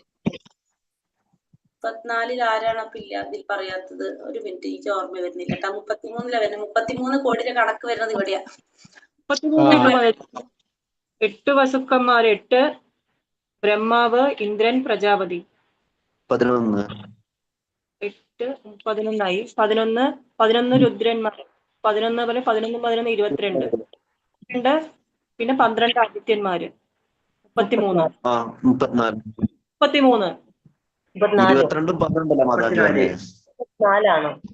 12 ആദിത്യനല്ലേ പറഞ്ഞത്? സാരില്ല, നമുക്ക് പിന്നെ പറയാം, നോക്കാം. സാരില്ല, നമുക്ക് ഇടാം. പിന്നെ ഞാൻ പറഞ്ഞുതരാം അത് ക്ലിയർ ആയിട്ട്. ഇട്ടളയാം നമുക്ക്, അല്ലെങ്കിൽ ഇപ്പൊ നമ്മുടെ സമയം പോകും. നോക്കിയാൽ മതി നമുക്ക്. ഞാൻ പറഞ്ഞുതരാം അത്. 33ന്റെ കണക്ക് വരുന്നത് അവിടെ നോക്കട്ടെ, പറഞ്ഞുതരാം. അപ്പൊ ഇവിടെ എല്ലാവരും ആരാണ്? സെൻട്രൽ പോയിന്റ് ആര് തന്നെയാണ്? അപ്പൊ ഇവിടെ എല്ലാത്തിന്റെയും ഭഗവാൻ തന്നെയാണ്. നമുക്ക് ഇത്രയും മനസ്സിലാക്കുക. എല്ലാതും ആരിൽ നിന്നാണ് വരുന്നത്? ഭഗവാനിൽ നിന്നാണ് വരുന്നത്. നാരായണൻ എന്ന് പറഞ്ഞത് ആരാണ്? ഭഗവാൻ കൃഷ്ണന്റെ വിവരണമാണ് നാരായണൻ എന്ന് പറയുന്നത്. നാരായണൻ ഭഗവാന്റെ രൂപവിസ്തരണമാണെന്നാണ് പറയുന്നത്. അപ്പൊ അത്രയും നമുക്ക് മനസ്സിലാക്കാം. ഇനി അടുത്ത ശ്ലോകത്തിൽ, അപ്പൊ ആദ്യത്തെ ശ്ലോകത്തിൽ എന്താ പറഞ്ഞത്? എല്ലാതും ഭൗതിക പ്രപഞ്ചത്തിന്റെ, ആധ്യാത്മിക പ്രപഞ്ചത്തിന്റെ ഉറവിടം ഭഗവാനാണ്. എല്ലാം ഭഗവാനിൽ നിന്നാണ് ഉത്ഭവിച്ചത്. ഇത് മനസ്സിലാക്കുന്ന ബുദ്ധിമാന്മാര് ഭഗവാനെ ഉള്ളഴിഞ്ഞ് ആരാധിക്കുകയും പ്രണമിക്കുകയും ചെയ്യുന്നു എന്ന് പറഞ്ഞു അല്ലെ. അടുത്തതിൽ എന്താ പറയുന്നത്? ഭഗവാൻ മച്ചിത്ത മദ്ഗത പ്രാണ ബോധയന്ത പരസ്പരം കഥയന്തശ്ച മാം നിത്യം തുഷ്യന്തീചാരമന്തിച്ച. എന്റെ ശുദ്ധ ഭക്തന്മാരുടെ ചിന്ത എന്നിൽ കുടികൊള്ളുന്നു. അപ്പൊ ഭഗവാന്റെ ശുദ്ധ ഭക്തന്മാരുടെ ചിന്ത ആരിലാണ് കുടികൊള്ളുന്നത്? ഭഗവാനിലാണ് കുടികൊള്ളുന്നത്. അവരുടെ ജീവിതം തികച്ചും എന്റെ സേവനത്തിനായി സമർപ്പിതമായിരിക്കും. എന്നെ കുറിച്ചുള്ള സംഭാഷണത്തിൽ ഏർപ്പെട്ട് പരസ്പര ബോധദീപ്തരാവുക വഴി അവർ സംതൃപ്തിയും ആനന്ദവും അനുഭവിക്കുന്നു. രണ്ടാമത്തെ ശ്ലോകത്തിൽ പറയുന്നത്, ചതുശ്ലോകിയില് രണ്ടാമത്തെ ശ്ലോകം, ഭഗവാന്റെ ശുദ്ധ ഭക്തന്മാർ എപ്പോഴും ആരെ കുറിച്ച് ചിന്തിച്ചുകൊണ്ടിരിക്കും? ഭഗവാനെ കുറിച്ച് ചിന്തിച്ചുകൊണ്ടിരിക്കും. അവരുടെ ജീവിതം എപ്പോഴും എങ്ങനെയാണ്? ഭഗവാന്റെ സേവനത്തിനായിട്ട് സമർപ്പിതമായിരിക്കും അവരുടെ ജീവിതം. ഭഗവാനെ കുറിച്ചുള്ള സംഭാഷണത്തിൽ ഏർപ്പെട്ട് അവർ പരസ്പരം ബോധദീപ്തരാവുക വഴി അവർ സംതൃപ്തിയും ആനന്ദവും അനുഭവിച്ചു. അപ്പൊ തമ്മിൽ കാണുമ്പോ അവരാരെ കുറിച്ചാണ് സംസാരിക്കുന്നത്? ഭഗവാനെ കുറിച്ചാണ് സംസാരിക്കുന്നത്. അപ്പൊ പരസ്പരം അവരുടെ ബോധം എങ്ങനെയാണ്? ദീപ്തമാവാണ്. അവർക്ക് അവരുടെ ആ ബോധം പ്രകാശമാനമാകുന്നു എന്ന് പറയാം നമുക്ക്. അപ്പൊ സംതൃപ്തിയും ആനന്ദവും അനുഭവിക്കാൻ സാധിക്കും. ഇപ്പൊ ഭഗവാനെ കുറിച്ച് ഭക്തന്മാർ തമ്മിൽ സംസാരിക്കും തോറും അവരിൽ എന്ത് വരും? ആനന്ദം ഉണ്ടായിക്കൊണ്ട്. അതാണ് തുഷ്യന്തീച്ച രമന്തിച്ച എന്ന് പറയുന്നത്. അവര് അതില് സന്തോഷം കണ്ടെത്തണം, അവർക്ക് ആനന്ദം അനുഭവിക്കാനായിട്ട് സാധിക്കും. അപ്പൊ എപ്പോഴും ഭഗവാന്റെ ഭക്തന്മാരുടെ ചിന്ത ഭഗവാനിലാണ് കുടികൊള്ളുന്നത്. അവരുടെ ജീവിതം ഭഗവാന്റെ സേവനത്തിനായിട്ട് സമർപ്പിച്ചതായിരിക്കും. അങ്ങനെ ഭഗവാന്റെ സംഭാഷണത്തിൽ ഏർപ്പെട്ടുകൊണ്ട് പരസ്പരം ബോധദീപ്തരാവുക വഴി അവർ സംതൃപ്തിയും ആനന്ദവും അനുഭവിക്കുന്നു. അതാണ് രണ്ടാമത്തെ ശ്ലോകത്തില് പറയുന്നത്. ആദ്യത്തില് പറഞ്ഞു എല്ലാത്തിന്റെ ഉറവിടം ഭഗവാനാണ്. ഇത് മനസ്സിലാക്കുന്നവര് ഭഗവാൻ ഉള്ളഴിഞ്ഞ് ആരാധിക്കുകയും പ്രണമിക്കുകയും ചെയ്യും. രണ്ടാമത്തേല് പറഞ്ഞു എല്ലാവരും എന്താണ്? ഭഗവാന്റെ എല്ലാ ഭക്തന്മാരും എല്ലാവരുടെ ചിന്ത ഭഗവാനിൽ കുടികൊള്ളുന്നതാണ്. എല്ലാവരും എന്താണ്? തമ്മിൽ കാണുമ്പോൾ ഭഗവാനെ കുറിച്ചുള്ള സംഭാഷണത്തിൽ ഏർപ്പെട്ട് പരസ്പരം ബോധദീപ്തരാവുക വഴി സംതൃപ്തിയും ആനന്ദവും അനുഭവിക്കുന്നു. അതാണ് തുഷ്യന്തീച്ചാര പരസ്പരം കഥയന്തശ്ച മാം നിത്യ തുഷ്യന്തീച്ചാര മന്ദിച്ച. അവർ തമ്മില് പരസ്പരം ആനന്ദവും അനുഭവിക്കാനായിട്ട് അവർക്ക് സാധിക്കും. ആധ്യാത്മിക ഭക്തിയുടെ സേവനത്തെ ജീവാത്മാവിന്റെ ഹൃദയത്തിൽ ചെയ്യുന്ന ഒരു ബീജാവാപത്തോടാണ് ചൈതന്യ മഹാപ്രഭു ഉപമിക്കുന്നത്. അപ്പൊ ചൈതന്യ മഹാപ്രഭു ഈ ആധ്യാത്മികമായ ഭക്തിയുടെ സേവനത്തെ എന്തിനോടാണ് ഉപമിക്കുന്നത്? ആ ജീവാത്മാവിന്റെ ഹൃദയത്തിൽ ചെയ്യുന്ന ഒരു ബീജാവാപത്തോട്. അതായത് ഒരു ബീജം നമ്മുടെ ഹൃദയത്തിൽ അതാണ് ഇവിടെ ആര് പറയുന്നത്? ഒരു വിത്ത് നമ്മളെ മുളപ്പിക്കാനായിട്ട് നമ്മുടെ ഹൃദയത്തിലേക്ക് ഒരു വിത്ത് വെക്കാണ്, ബീജാവാപത്തോടാണ് ചൈതന്യ മഹാപ്രഭു ഉപയോഗിക്കുന്നത്. എന്തിനാ? ഈ ഭക്തിയുടെ സേവനത്തെ ചൈതന്യ മഹാപ്രഭു ഉപമിക്കുന്നത് നമ്മുടെ ഹൃദയത്തിൽ നടുന്നൊരു ബീജത്തിനോട്, അതിനോടാണ് ഉപമിക്കുന്നത്. അപ്പോ എന്താ സംഭവിക്കുന്നത്? ഈ വിശ്വത്തിലെ ഗ്രഹയൂഥങ്ങളിലൂടെ സഞ്ചരിച്ചു കൊണ്ടിരിക്കുന്ന ജീവസത്തകൾക്ക് എണ്ണമില്ല. അപ്പൊ നമ്മള് അറിയാം, ജീവാത്മാക്കൾക്ക് ഒരു എണ്ണവും ഇല്ല ഈ വിശ്വത്തില്. അവരിൽ നന്നേ കുറച്ചു പേർക്ക് ഒരു ശുദ്ധ ഭക്തനെ കണ്ടുമുട്ടാനും അങ്ങനെ ഭക്തിയുടെ സേവനത്തെ കുറിച്ച് അറിയാനും ഭാഗ്യമുണ്ടാകാറുള്ളൂ. അപ്പൊ എല്ലാവർക്കും എന്തിനുള്ള ഭാഗ്യം ഉണ്ടാവില്ല? ഒരു ശുദ്ധ ഭക്തനെ കണ്ടുമുട്ടാനും ഭക്തിയുടെ സേവനത്തെ കുറിച്ച് അറിയാനുള്ള ഭാഗ്യം എല്ലാവർക്കും ഉണ്ടാകില്ല. ഇത്രയും ജീവാത്മാക്കൾ ഉണ്ടെങ്കിലും നമ്മളെ വിശ്വത്തില് ഇതിങ്ങനെ സഞ്ചരിച്ചു കൊണ്ടിരിക്കുകയാണ് ജീവാത്മാക്കളിൽ, അതിങ്ങനെ കറങ്ങിക്കൊണ്ടേയിരിക്കും. പക്ഷേ എല്ലാവർക്കും ഭഗവാനെ, ശുദ്ധ ഭക്തന്മാരെ കണ്ടുമുട്ടാനും ഭക്തിയുടെ സേവനത്തെ കുറിച്ച് അറിയാനുള്ള ഭാഗ്യം ഉണ്ടാകില്ല. കുറച്ചു പേർക്ക് ചെയ്യാൻ അതിനുള്ള സാധ്യത ഉണ്ടാവുള്ളൂ. ഒരു വിത്ത് പോലെയാണ് ഭക്തിയുടെ സേവനം. അത് നമ്മൾ പറഞ്ഞ ഒരു വിത്ത് നടുന്ന പോലെയാണ്. ജീവസത്യയുടെ ഹൃദയത്തിൽ ഈ ബീജം നട്ടു കഴിഞ്ഞ ശേഷം ജീവാത്മാവ് ഹരേ കൃഷ്ണ മഹാമന്ത്രോച്ചാരണം ചെയ്തുകൊണ്ട് കേട്ടുകൊണ്ടിരുന്നാൽ ആ വിത്ത് മുളച്ചു വരും. അപ്പൊ നമ്മൾ എന്ത് ചെയ്യണം? ആ വിത്ത് നമ്മൾ ഉള്ളിൽ നട്ടു കഴിഞ്ഞാല് അതിന്റെ നമ്മളെ വെള്ളം എന്താണ്? അപ്പൊ അവിടെ ഹരേ കൃഷ്ണ മഹാമന്ത്രം. അപ്പൊ നമ്മള് ആ വിത്ത്, ചൈതന്യ മഹാപ്രഭു പറയുന്നത് നമ്മുടെ ഹൃദയത്തിൽ നടുന്ന ഒരു വിത്തിനെ പോലെയാണ്, വിത്ത് നടുന്നത് പോലെയാണ്. എന്നിട്ട് അതിന് നമ്മൾ എന്ത് കൊടുത്തുകൊണ്ടിരിക്കുക? നട്ടതിന് ശേഷം ആ മന്ത്രോച്ചാരണത്തിലൂടെ, ഹരേ കൃഷ്ണ മഹാമന്ത്രോച്ചാരണത്തിലൂടെ, അപ്പൊ അതെന്താണ്? അതിന്റെ വെള്ളമാണത്. മന്ത്രോച്ചാരണത്തിലൂടെ ആ വിത്ത് മുളച്ചു വരും. നമ്മൾ നാമം ജപിച്ചുകൊണ്ടിരുന്ന ആ വിത്ത് മുളച്ചു വരും. ഒരു വിത്ത് പതിവായി നനച്ചുകൊണ്ടിരുന്നാൽ എന്ന പോലെ ഭക്തിയുടെ സേവനത്തിന്റെ ആധ്യാത്മിക ചെടിയും ക്രമേണ വളർന്ന് ഭൗതിക ലോകത്തിന്റെ തോട് തുളച്ച് അത് പരവ്യോമത്തിലെ പരമജ്യോതിസോളം എത്തും, പരവ്യോമത്തിലെ ബ്രഹ്മജ്യോതിസോളം എത്തും. അപ്പൊ നമ്മൾ ആ വിത്ത് പതിവായിട്ട് ഹരേ കൃഷ്ണ മഹാമന്ത്ര ജപം കൊണ്ട് അത് നനച്ചുകൊണ്ടിരുന്നു കഴിഞ്ഞാൽ ആ വിത്ത് മുളച്ച് ചെടിയായിട്ട് അത് എന്ത് ചെയ്യും? ഭൗതിക ലോകത്തിന്റെ തോട് പൊളിക്കും. എന്നിട്ട് അത് എവിടേക്ക് എത്തും? തുളച്ച് പരവ്യോമത്തിലെത്തും. പരവ്യോമത്തില് ബ്രഹ്മജ്യോതിസിലെത്തും.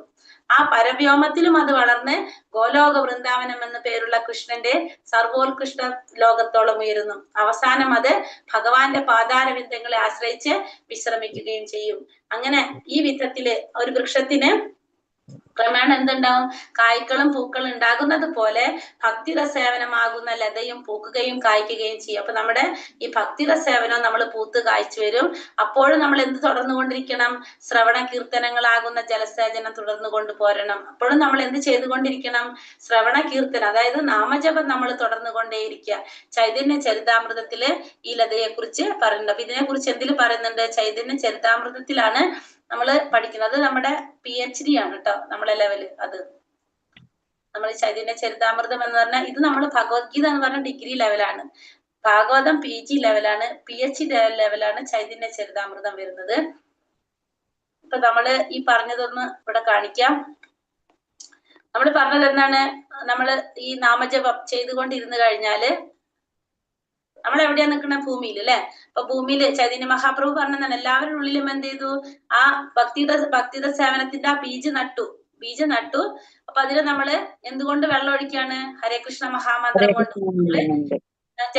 അതിലെന്ത് ചെയ്യാണ്? വെള്ളം ഒഴിച്ചുകൊണ്ടിരിക്കുകയാണ്. അപ്പൊ അത് മുളച്ചിട്ട് നമ്മൾ പറഞ്ഞ എന്ത് പൊളിക്കും?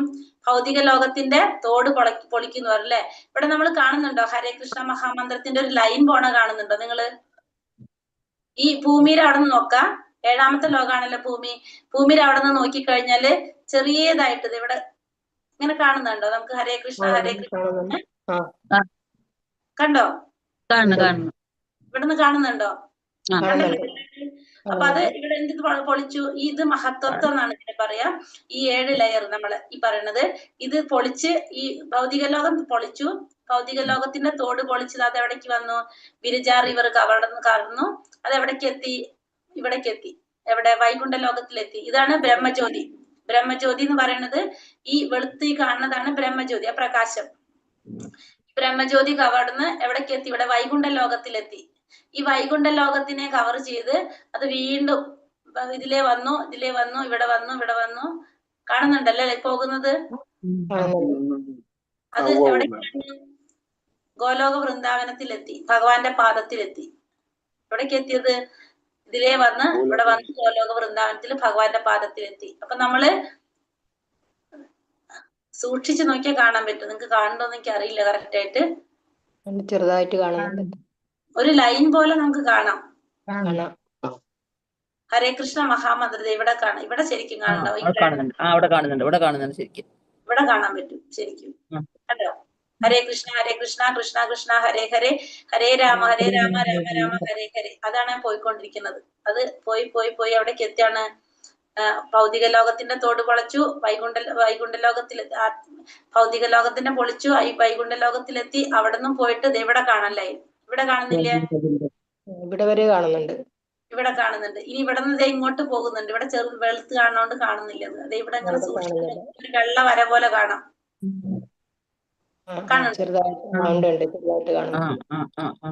എന്നിട്ട് അത് എവിടേക്ക് എത്തി? ഇവിടെ കാണാം, ഗോലോകത്തിലേക്ക്. അപ്പൊ ഈ ഗോലോകത്തിലേക്ക് എത്തുന്ന ഒരു സംഭവം എന്താണ് നമുക്ക് മനസ്സിലാക്കാം? നമ്മുടെ മഹാമന്ത്രം ഗോലോകത്തിലേക്ക് എത്തി അല്ലെ? അപ്പൊ എന്ത് നമുക്ക് അറിയാത്? അത് നമ്മൾ നടുന്നൊരു ബീജാണത്. അതിന് നമ്മൾ എന്ത് ചെയ്തുകൊണ്ടിരിക്കുകയാണ്?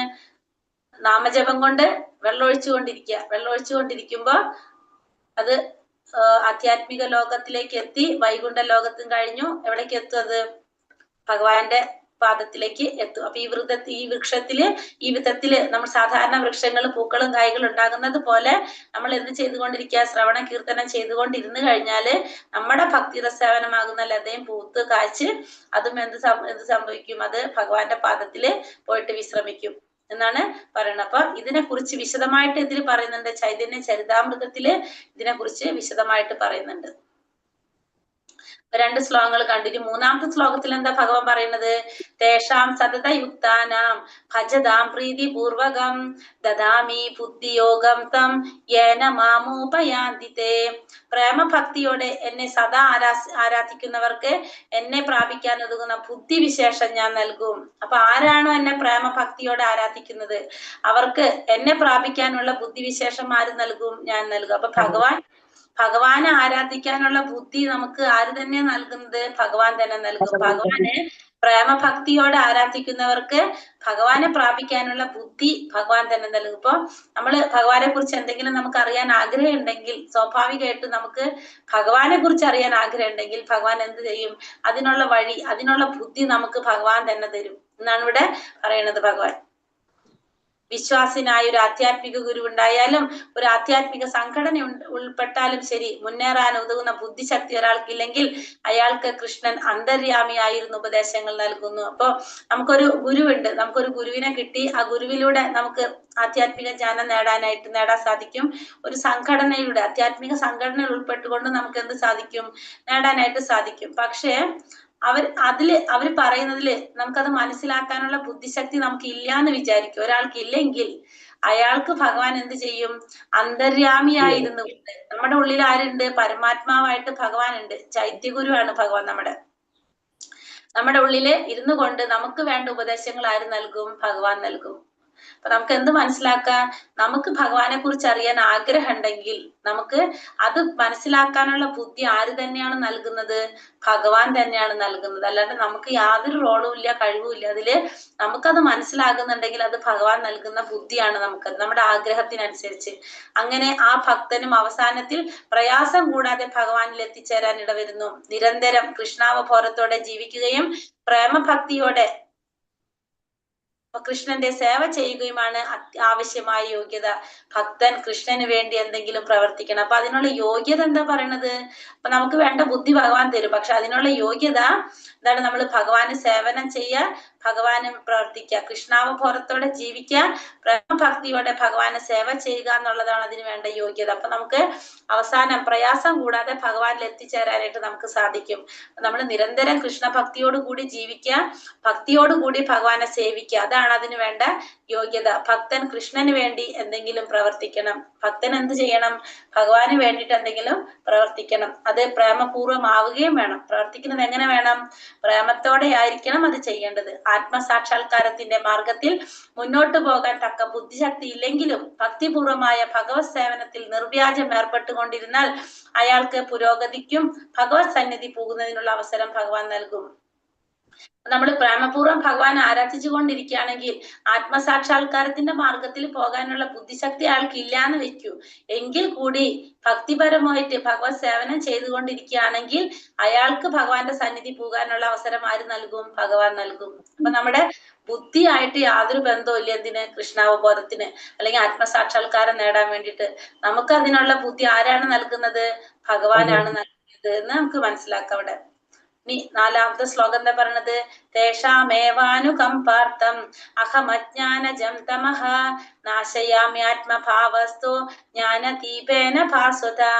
അവരിൽ സവിശേഷ അനുകമ്പയോടെ ഞാൻ ഹൃദയസ്ഥനായിട്ട് ജ്ഞാനദീപം കൊണ്ട് അവരുടെ അജ്ഞാനജന്യമായ തമസ്സിനെ അകറ്റുന്നു.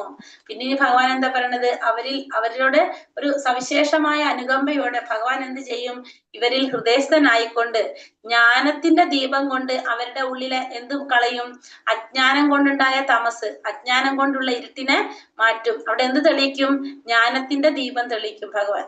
അതാണ് പറയുന്നത്, അവരുടെ ഉള്ളിലുള്ള അജ്ഞാനം കൊണ്ടാണ്, ഭഗവാനെ കുറിച്ച് അറിവില്ലാത്തത് വരെ നമ്മൾ എന്താണ്, അജ്ഞാനികളാണ്. നമ്മൾ അവിടെ ഇരുട്ടാണ്, അജ്ഞാനം എന്ന് വെച്ചാൽ ഇരുട്ട്. ആ ഇരുട്ടിനെ എങ്ങനെ ഇല്ലാതാക്കും, ജ്ഞാനത്തിന്റെ ദീപം കൊണ്ട് ഇല്ലാതാക്കും എന്നാണ് ഭഗവാൻ പറഞ്ഞത്. അപ്പൊ ഈ 4 ശ്ലോകത്തിൽ പറയുന്നത്, ഫസ്റ്റ് പറഞ്ഞു അഹം സർവസ്യ പ്രഭവോ മത്ത സർവം പ്രവർത്തത്തെ ഇതി മത്വാ ഭജന്തേ മാം പുതാ ഭാവ സമന്വിതഃ. ആധ്യാത്മിക ലോകത്തിന്റെ ഭൗതിക ലോകത്തിന്റെ ഉറവിടം ഞാനാണ്. ഇത് മനസ്സിലാക്കുന്ന ബുദ്ധിമാന്മാര് ഭഗവാനെ ഉള്ളഴിഞ്ഞ് ആരാധിക്കുകയും പ്രണമിക്കുകയും ചെയ്യുന്നു. അടുത്തതിൽ ഭഗവാൻ പറഞ്ഞു, മച്ചിത്ത മത്കഥ പ്രാണ ബോധ എന്താ പരസ്പരം കഥയന്തശ്ച മാം നിത്യം ദുഷ്യന്തീചാരമന്തിച്ച. എന്ത് ചെയ്തുകൊണ്ടിരിക്കുന്നു, ഭഗവാന്റെ ശുദ്ധഭക്തന്മാര് തമ്മിൽ കാണുമ്പോ ഭഗവാനെ കുറിച്ചുള്ള സംഭാഷണത്തിൽ ഏർപ്പെട്ട് അവര് തുഷ്യന്തീച്ചാരമന്തിച്ച, അവർക്ക് എന്ത് സംഭവിക്കുകയാണ്, അവര് തമ്മില് ബോധദീപ്തരാവുകയും അവരതില് സംതൃപ്തിയും ആനന്ദം അനുഭവിക്കുകയും ചെയ്യും, തമ്മില് ഭഗവാനെ കുറിച്ച് സംസാരിച്ചുകൊണ്ട്. അടുത്തതിൽ ഭഗവാൻ പറഞ്ഞു, തേഷാമേവാനുകമ്പാർത്ഥം തേഷാം സതതയുക്താനാം ഭജതാം പ്രീതിപൂർവകം ദദാമി ബുദ്ധിയോഗം താം യേന മാമോപയാന്തി തേ. അങ്ങനെയുള്ളവരില് ഭഗവാൻ എന്ത് ചെയ്യാണ്, പ്രേമഭക്തിയോടെ ഭഗവാൻ ആരാധിക്കുന്നവരാരാണോ അവർക്ക് ഭഗവാനെ പ്രാപിക്കാനുള്ള ബുദ്ധി ആരാണ് നൽകുന്നത്, ഭഗവാൻ തന്നെ നൽകുന്നു പറഞ്ഞു. ഇനി അടുത്തതിൽ ഭഗവാൻ പറയാണ്, തേഷാമേവാനുകമ്പാർത്ഥം അഹമജ്ഞാനജം തമഃ നാശയാമ്യാത്മഭാവസ്തു ജ്ഞാനദീപാന ഭാസ്വത. അങ്ങനെ അവരില് സവിശേഷ അനുകമ്പയോടുകൂടി ഭഗവാൻ ഹൃദയസ്ഥനായിക്കൊണ്ട് ജ്ഞാനത്തിന്റെ ദീപം കൊണ്ട് അവരുടെ ഉള്ളിലെ അജ്ഞാനജന്യമായ തപസ്സിനെ ഭഗവാൻ അകറ്റുന്നു. ഇതാണ് നമ്മള് എന്ത് പറയുന്നത്, ചതുർശ്ലോകി ഭഗവത്ഗീത എന്ന് പറയുന്നത്. 4 ശ്ലോകങ്ങൾ, ചതുർശ്ലോകം 4 ശ്ലോകങ്ങളാണ് ഈ പറയുന്നത്. ഭഗവത്ഗീത അകക്കാമെന്നാണ് ഇത് നമ്മൾ അറിയപ്പെടുന്നത്. അപ്പൊ ഇവിടെ പറയുന്നത് ജീവിതത്തിന് വേണ്ടുന്ന ഭൗതിക ആവശ്യങ്ങളെ പറ്റി ഭക്തൻ വിഷമിക്കേണ്ടതില്ല, ഉത്കണ്ഠയും ആവശ്യമില്ല. ഹൃദയത്തിലെ അന്ധകാരം നീങ്ങിപ്പോയാൽ ഭക്തന്റെ സേവനത്താൽ സന്തുഷ്ടനായ ഭഗവാൻ ആവശ്യങ്ങളെല്ലാം നിറവേറ്റി കൊടുക്കും. അപ്പോൾ ഇവിടെ എന്താ ഭഗവാൻ പറയുന്നത്, ജീവിതത്തിന്റെ ഭൗതിക ആവശ്യങ്ങളെ കുറിച്ച് ആർക്ക് വിഷമിക്കേണ്ട ആവശ്യമില്ല, ഒരു ഭക്തന് വിഷമിക്കേണ്ട കാര്യമില്ല, ഉത്കണ്ഠയുടെ ആവശ്യമില്ല, വിഷമോ ആവശ്യമില്ല. എന്തിനെ കുറിച്ച്, ഭൗതികമായ ആവശ്യങ്ങളെ കുറിച്ച് പോലും. കാരണം നമ്മുടെ ഹൃദയത്തിൽ അന്ധകാരം പോയി കഴിഞ്ഞാല് ഭക്തൻ, നമ്മുടെ ഹൃദയത്തിൽ അന്ധകാരം പോവാന്ന് വെച്ചാൽ എന്താണ്, നമ്മുടെ ഉള്ളില് നമ്മൾ ജ്ഞാനം നേടിക്കഴിഞ്ഞോടെ ഭഗവാനെ കുറിച്ചുള്ള അറിവ് നേടിക്കഴിഞ്ഞു. അപ്പൊ സ്വാഭാവികമായിട്ട് നമ്മൾ എന്ത് ചെയ്യും, ഭഗവാന്റെ സേവനത്തില് മുഴുകും. ഭക്തൻ ഭഗവാന്റെ സേവനത്തിൽ മുഴുകിക്കൊണ്ടിരിക്കുമ്പോ അതിൽ ആര് സന്തുഷ്ടനാകും, ഭഗവാൻ സന്തുഷ്ടനായി കഴിഞ്ഞാൽ നമ്മുടെ ആവശ്യങ്ങളെല്ലാം ആര് തന്നെ നിറവേറ്റി തരും, ഭഗവാൻ തന്നെ നിറവേറ്റി കൊടുക്കും. അപ്പൊ നമ്മുടെ ഉള്ളിലെ അന്ധകാരം പോയി കഴിഞ്ഞാൽ, അന്ധകാരം പോകാന്ന് വെച്ചാൽ നമുക്ക് ആരെ കുറിച്ചുള്ള അറിവ് കിട്ടി, ഭഗവാനെ കുറിച്ചുള്ള അറിവ് കിട്ടി, നമ്മള് ജ്ഞാനം നേടി, നമ്മുടെ ഉള്ളിലെ പ്രകാശം വന്നു. അപ്പൊ നമ്മൾ എന്ത് ചെയ്യും? ഭഗവാന്റെ സേവനത്തിൽ മുഴുകിക്കൊണ്ടിരിക്കും. ഭഗവത് സേവനത്താൽ സന്തുഷ്ടരാകുമ്പോൾ ഭഗവാൻ നമുക്ക് വേണ്ട കാര്യങ്ങളെല്ലാം, നമ്മുടെ ആവശ്യങ്ങളെല്ലാം ഭഗവാൻ നിറവേറ്റി തരുന്നതാണ്. അപ്പൊ ഭൗതികമായ ആവശ്യങ്ങളെ കുറിച്ച് നമുക്ക് വിഷമിക്കേണ്ടതില്ല. കാരണം നമ്മുടെ ഉള്ളിലുള്ള അന്ധകാരം പോയി കഴിഞ്ഞാൽ അവിടെ നമുക്ക് ഭഗവാന്റെ സേവനം ചെയ്തുകൊണ്ട് അതിൽ സന്തുഷ്ടനാകുന്ന ഭഗവാൻ നമ്മുടെ ആവശ്യങ്ങളെല്ലാം നിറവേറ്റി തരും. ഇതാണ് ഭഗവത്ഗീതയിൽ ഉപദേശങ്ങളുടെ സാരം. ഈ 4 ശ്ലോകങ്ങളാണ് എന്ത് പറയുന്നത്? ഭഗവത്ഗീത ഉപദേശങ്ങളുടെ സാരം എന്ന് പറയുന്നത്. ഭഗവത്ഗീത പഠനം വഴി ഒരാൾക്ക് ഭഗവാന് സ്വയം സമർപ്പിതനായി തീരാൻ സാധിക്കും. അപ്പൊ നമുക്ക് എന്ത് സാധിക്കും? ഭഗവത്ഗീത പഠിച്ചു കഴിഞ്ഞാൽ നമുക്ക് ഭഗവാന് സ്വയം നമുക്ക് സമർപ്പിക്കാനാകും. നമ്മൾ ഭഗവാന് സ്വയം നമ്മള് ഫുള്ള് നമ്മുടെ മനസ്സും ശരീരവും ആത്മാവും എല്ലാം ആർക്ക് സമർപ്പിക്കാം? ഭഗവാന് സമർപ്പിക്കാൻ കഴിയും. ഭക്തിപൂർവം ഭഗവാന്റെ സേവനത്തിൽ മുഴുകുകയും ചെയ്യാം. സർവ്വതും ഭഗവാൻ ഏറ്റെടുക്കുന്നതോടുകൂടി ഭക്തൻ ഭൗതിക പ്രയത്നങ്ങളിൽ നിന്നെല്ലാം തികച്ചും മുക്തനാകുന്നു. അപ്പൊ എല്ലാം ഭഗവാൻ ഏറ്റെടുത്തു കഴിഞ്ഞാൽ പിന്നെ നമുക്ക് പ്രശ്നമില്ല. നമ്മള് ഭൗതികമായിട്ടുള്ള എല്ലാ പ്രയത്നങ്ങളിൽ നിന്നും നമുക്ക് തികച്ചും മുക്തി നേടാനായിട്ട് സാധിക്കും. അപ്പൊ അതാണ് ഭഗവത്ഗീത ഉപദേശങ്ങളുടെ സാരം എന്ന് പറയുന്നത്. ഈ 4 ശ്ലോകങ്ങൾ 8, 9, 10, 11. അതിൽ മെയിൻ ആയിട്ട് ഇവിടെ എന്താ പറഞ്ഞതെന്ന്, ഭഗവാൻ നമ്മുടെ ഉള്ളിൽ അന്ധകാരം മാറിക്കഴിഞ്ഞാൽ നമ്മൾ ഭഗവത് സേവനം ചെയ്തു കഴിഞ്ഞാൽ അതിൽ സന്തുഷ്ടനായിട്ടുള്ള ഭഗവാൻ നമ്മുടെ എല്ലാ ആവശ്യങ്ങളും നിറവേറ്റി തരും എന്നാണ് ഇവിടെ പറയുന്നത്. ഇനി അർജുനൻ പറയുന്നതാണ്. അർജുനൻ എന്താ ചോദിക്കുന്നത്? അർജുനൻ ഇത് കേട്ടപ്പോ ഈ 4 ശ്ലോകങ്ങള് ഭഗവാനെ കുറിച്ചുള്ള അല്ലെ ഭഗവത്ഗീതയുടെ സാരമാണെന്ന് പറഞ്ഞു. 4 ശ്ലോകം, ചതുശ്ലോകി. അത് കേട്ടപ്പോ അർജുനൻ എന്താ പറയുന്നത്?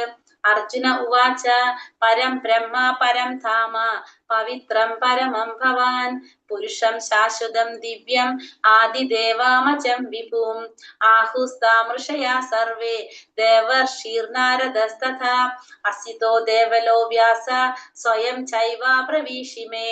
അർജുനൻ പറഞ്ഞു, അങ്ങ് പരമദിവ്യോത്തമ പുരുഷനാണ്. പരമമായ ധാമവും പവിത്രമായതും നിരപേക്ഷ തത്വവും ഭഗവാൻ തന്നെയാണ്. സനാതനനും അഭൗതികനും ആദി പുരുഷനും അജനും മഹാനുമാണ് അങ്ങെന്ന് ദേവർഷിയായ നാരദനും അസിതൻ, ദേവലൻ, വ്യാസൻ മുതലായ ഋഷിമാരും മുന്നിൽ പറയുന്നു. ഇപ്പോ അങ്ങ് സ്വയം അത് എന്നോട് വ്യക്തമായി പറയുകയും ചെയ്യുന്നു. അപ്പോ അർജുനൻ ഭഗവാനെ കുറിച്ച് ഭഗവാൻ ഇങ്ങനെ വെളിപ്പെടുത്തിയപ്പോഴല്ല ഈ 4 ശ്ലോകങ്ങളിലൂടെ ഭഗവാനെ കുറിച്ച് പറഞ്ഞപ്പോ അർജുനൻ എന്താണ് അതിശയിക്കുകയാണ് ഭഗവാനെ കുറിച്ചില്ല ഭഗവാനെ കുറിച്ച്. അപ്പൊ എന്താ പറയണത്? അങ്ങ് പരമദിവ്യോത്തമ പുരുഷനാണ്. പിന്നെ പരമമായ ധാമവും പവിത്രമായതും നിരപേക്ഷ തത്വവും എല്ലാം ആര് തന്നെയാണ്? അങ്ങ് തന്നെയാണ്. ഇത് ആരെ കൂന്നി പറയുന്നുണ്ട്? ദേവർഷി നാരദനും അസിത മഹർഷി, ദേവലൻ, വ്യാസൻ തുടങ്ങിയ ഋഷിമാരെല്ലാം എന്ത് പറയുന്നുണ്ട്? ഇതിനെ കുറിച്ച് പറയുന്നുണ്ട്. ഇപ്പോ അങ്ങ് സ്വയം എന്നോട് എന്ത് പറയാണ്? ഇത് വ്യക്തമായി പറയുന്നു. അപ്പൊ ഇതിപ്പോ അങ്ങ് എന്നോട് സ്വയം ഇത് വ്യക്തമായി ഇപ്പൊ എന്നോട് പറയാണ് ഞാൻ ആരാണ്, ഞാൻ ആരാണെന്നുള്ളത് ഇപ്പൊ അങ്ങും എന്നോട് ഇത് വ്യക്തമായി പറഞ്ഞു തരുന്നു. അപ്പൊ അർജുനൻ ഭയങ്കര അത്ഭുതത്തോടെ അതിശയത്തോടെ പറയാണ്, അങ്ങ് പരമദിവ്യോത്തമ പുരുഷനാണ്. പരമമായ ധാമവും പവിത്രമായതും നിരപേക്ഷ തത്വവും എല്ലാം ആര് തന്നെയാണ്? അങ്ങ് തന്നെയാണെന്ന് ഇവിടെ ആര് പറയാണ്? അർജുനൻ പറയുന്നത്. ഇനി അടുത്തതില് അപ്പൊ അർജുനൻ എന്താണ് ഇത് പറഞ്ഞിട്ട് ഭഗവാനോട് വിഭൂതികളെ കുറിച്ച് കാണിക്കാനാണ് ഇവിടെ പറഞ്ഞത് അല്ലെ. അപ്പൊ അങ്ങ് പറഞ്ഞതെല്ലാം എനിക്ക് മനസ്സിലാക്കി. അപ്പൊ അങ്ങയുടെ വ്യക്തിത്വത്തെ മനസ്സിലാക്കാൻ വേണ്ടിയിട്ട് എനിക്ക് അറിയാനായിട്ട് എന്ത് കാണിച്ചു തരുമെന്ന് അങ്ങയുടെ വിഭൂതികളെ കുറിച്ച് പറഞ്ഞു തരാനാണ് പിന്നെ ആരാവശ്യപ്പെടുന്നത്? ഇവിടെ അർജുനൻ ആവശ്യപ്പെടുന്നത്. ഈ ലോകത്തിലെല്ലാം വ്യാപിച്ചു നിൽക്കുന്ന അങ്ങയുടെ ആ ദിവ്യ വിഭൂതികളെ കുറിച്ച് എനിക്ക് അറിയാൻ ആഗ്രഹമുണ്ട്. കാരണം അങ്ങ് എല്ലാത്തിന്റെ ഉൽപ്പത്തി ഭഗവാനിൽ നിന്നാണെന്ന് പറഞ്ഞു അല്ലെ. അത് മുഴുവൻ അറിയാൻ എനിക്ക് ആഗ്രഹമുണ്ട്. അത് കാണിച്ചു തരാനാണ് ഇവിടെ ഭഗവാനോട് അർജുനൻ ആവശ്യപ്പെടുന്നത്. അപ്പൊ ഭഗവാൻ എന്താ പറയണത്? വിസ്തരേണാത്മനോ യോഗം വിഭൂതിം ച ജനാർദ്ദന ഭൂയ കഥയ തൃപ്തർഹി ശൃണുതോ നാസ്തി മേ അമൃതം. അങ്ങയെ പറ്റി കേട്ടിട്ട് എനിക്ക് ഒരിക്കലും മതി വരുന്നില്ല. കേൾക്കും തോറും അങ്ങയുടെ വാക്കുകളാവുന്ന അമൃതത്തെ ആസ്വദിക്കാൻ എനിക്ക് തോന്നുന്നു. ഹേ ജനാർദ്ദന, അങ്ങയുടെ വിഭൂതികളെ പറ്റി അവയുടെ യൗകിക പ്രഭാവത്തെ പറ്റി വീണ്ടും വിശദമായി പറഞ്ഞു തന്നാലും. അർജുനനാണ് പറയുന്നത്, സോറി. അങ്ങയുടെ വിഭൂതികളെ കുറിച്ച് കേട്ടിട്ടും എനിക്ക് എന്ത് വരുന്നില്ല, മതിയാകുന്നില്ല. അത് കേൾക്കാൻ, അത് ആസ്വദിക്കാനായിട്ട് തോന്നുകയാണ്. അപ്പൊ അതുകൊണ്ട് ജനാർദ്ദന, അങ്ങയുടെ വിഭൂതികളെ കുറിച്ച്, അങ്ങയുടെ യൗകിക പ്രഭാവത്തെ കുറിച്ച് വീണ്ടും വിശദമായിട്ട് പറഞ്ഞു തരാനായിട്ട് ഇവിടെ അർജുനൻ ആവശ്യപ്പെടുകയാണ്. അപ്പൊ ഭഗവാൻ എന്താ പറയുന്നത്? ശ്രീ ഭഗവാൻ ഉവാച ഹന്തേ കഥയിഷ്യാമി ദിവ്യാ ഹ്യാത്മാ വിഭൂതയഃ പ്രാധാന്യത കുരു ശ്രേഷ്ഠ നാസ്ത്യന്തോ വിസ്തരസ്യ മേ. ഭഗവാൻ പറഞ്ഞു, അർജുന, ഭാസുരങ്ങളായ എന്റെ വിഭൂതികളെ പറ്റി ഞാൻ ഇനി പറഞ്ഞു തരാം. പ്രാധാന്യമുള്ളവയെ പറ്റി മാത്രം, എന്താ പറയണത്, പ്രധാനപ്പെട്ടത് മാത്രം ഞാൻ നിനക്ക് പറഞ്ഞു തരാം. കാരണം വിസ്തരിക്കുകയാണെങ്കിൽ അവയ്ക്ക് അവസാനം ഉണ്ടാവില്ല. അപ്പൊ വിസ്തരിച്ച് പറയുകയാണെങ്കിൽ അതിനെന്തില്ല, അവസാനമില്ല. അപ്പൊ ഞാൻ എന്റെ പ്രധാനപ്പെട്ട വിഭൂതികളെ കുറിച്ച് മാത്രം നിനക്ക് പറഞ്ഞു തരാം എന്നിവിടെ പ്രാധാന്യത എന്നാ പറയണല്ലേ, പ്രാധാന്യത, പ്രധാനപ്പെട്ടത് മാത്രം ഞാൻ പറഞ്ഞു തരാം. അല്ലാതെ വിസ്തരിച്ച് പറയുകയാണെങ്കിൽ അതിനെന്തില്ല, അവസാനമില്ല. ഇവിടെ ഭഗവാൻ ആദ്യം തന്നെ എന്താ പറയുന്നത്, അഹമാത്മഗുഡാകേശ സർവഭൂതാശയസ്ഥിതഃ അഹമാദിശ്യമത്യം ച ഭൂതാനാമന്ത ഏവ ച. ഹേ അർജുന, ജീവജാലങ്ങളുടെ എല്ലാം ഹൃദയത്തിൽ സ്ഥിതി ചെയ്യുന്ന പരമാത്മാവാണ് ഞാൻ. അവയുടെ തുടക്കവും മധ്യവും അവസാനവും ഞാനാകുന്നു. അപ്പൊ ആദ്യം തന്നെ പറയാണ്, ഞാൻ ആരാണ്, എല്ലാ ജീവാത്മാക്കളുടെ ഹൃദയത്തിൽ ഇരിക്കുന്ന പരമാത്മാവ് ഞാനാണ്. എല്ലാവരുടെ ഉള്ളിലും ഞാൻ ഇരിക്കുന്നുണ്ട് പരമാത്മാവായിട്ട്. അതിന്റെ ആദ്യവും മധ്യവും അവസാനവും എല്ലാം ആര് തന്നെയാണ്, ഞാൻ തന്നെയാണ് എന്നാണ് ഇവിടെ പറയുന്നത്. അർജുനനോട് പറയുന്നത്, എന്താ വിളിക്കുന്ന, ഗുഡാകേശ എന്നാ വിളിക്കുന്ന ഭഗവാൻ. അർജുനനെ വിളിക്കുന്ന എങ്ങനെയാണ് ഇവിടെ, ഗുഡാകേശ എന്ന് പറയുന്നത്. ഗുഡാകേശ എന്ന് വെച്ചാൽ നിദ്രയെ ജയിച്ചവൻ അല്ലെ, അജ്ഞാനം അന്ധകാരത്തിൽ നിന്ന് ജയിച്ചവനാണ് ആര്, ഗുഡാകേശ. അർജുനനോട് പറയാണ്, എല്ലാ ജീവജാലങ്ങളുടെ ഹൃദയത്തിൽ കുടികൊള്ളുന്ന പരമാത്മാവ് ഞാനാണ്. അതിന്റെ തുടക്കവും മധ്യവും അവസാനവും എല്ലാം ആര് തന്നെയാണ്, ഞാൻ തന്നെയാണ് ഭഗവാൻ പറയാണ്. ഇനി ഭഗവാന്റെ വിഭൂതികളെ കുറിച്ചാണ് പറയുന്നത്. ഇത് കുറെ ഉണ്ട്, അതുകൊണ്ട് ശ്ലോകമില്ലാതെ അതിന്റെ മീനിങ് മാത്രമാണ് നമ്മളെ ഇതിൽ കൊടുത്തിരിക്കുന്നത്, അല്ലെങ്കിൽ നമുക്കിത് മുഴുവനാക്കാൻ പറ്റില്ല. വിഭൂതികൾ വായിക്കാം.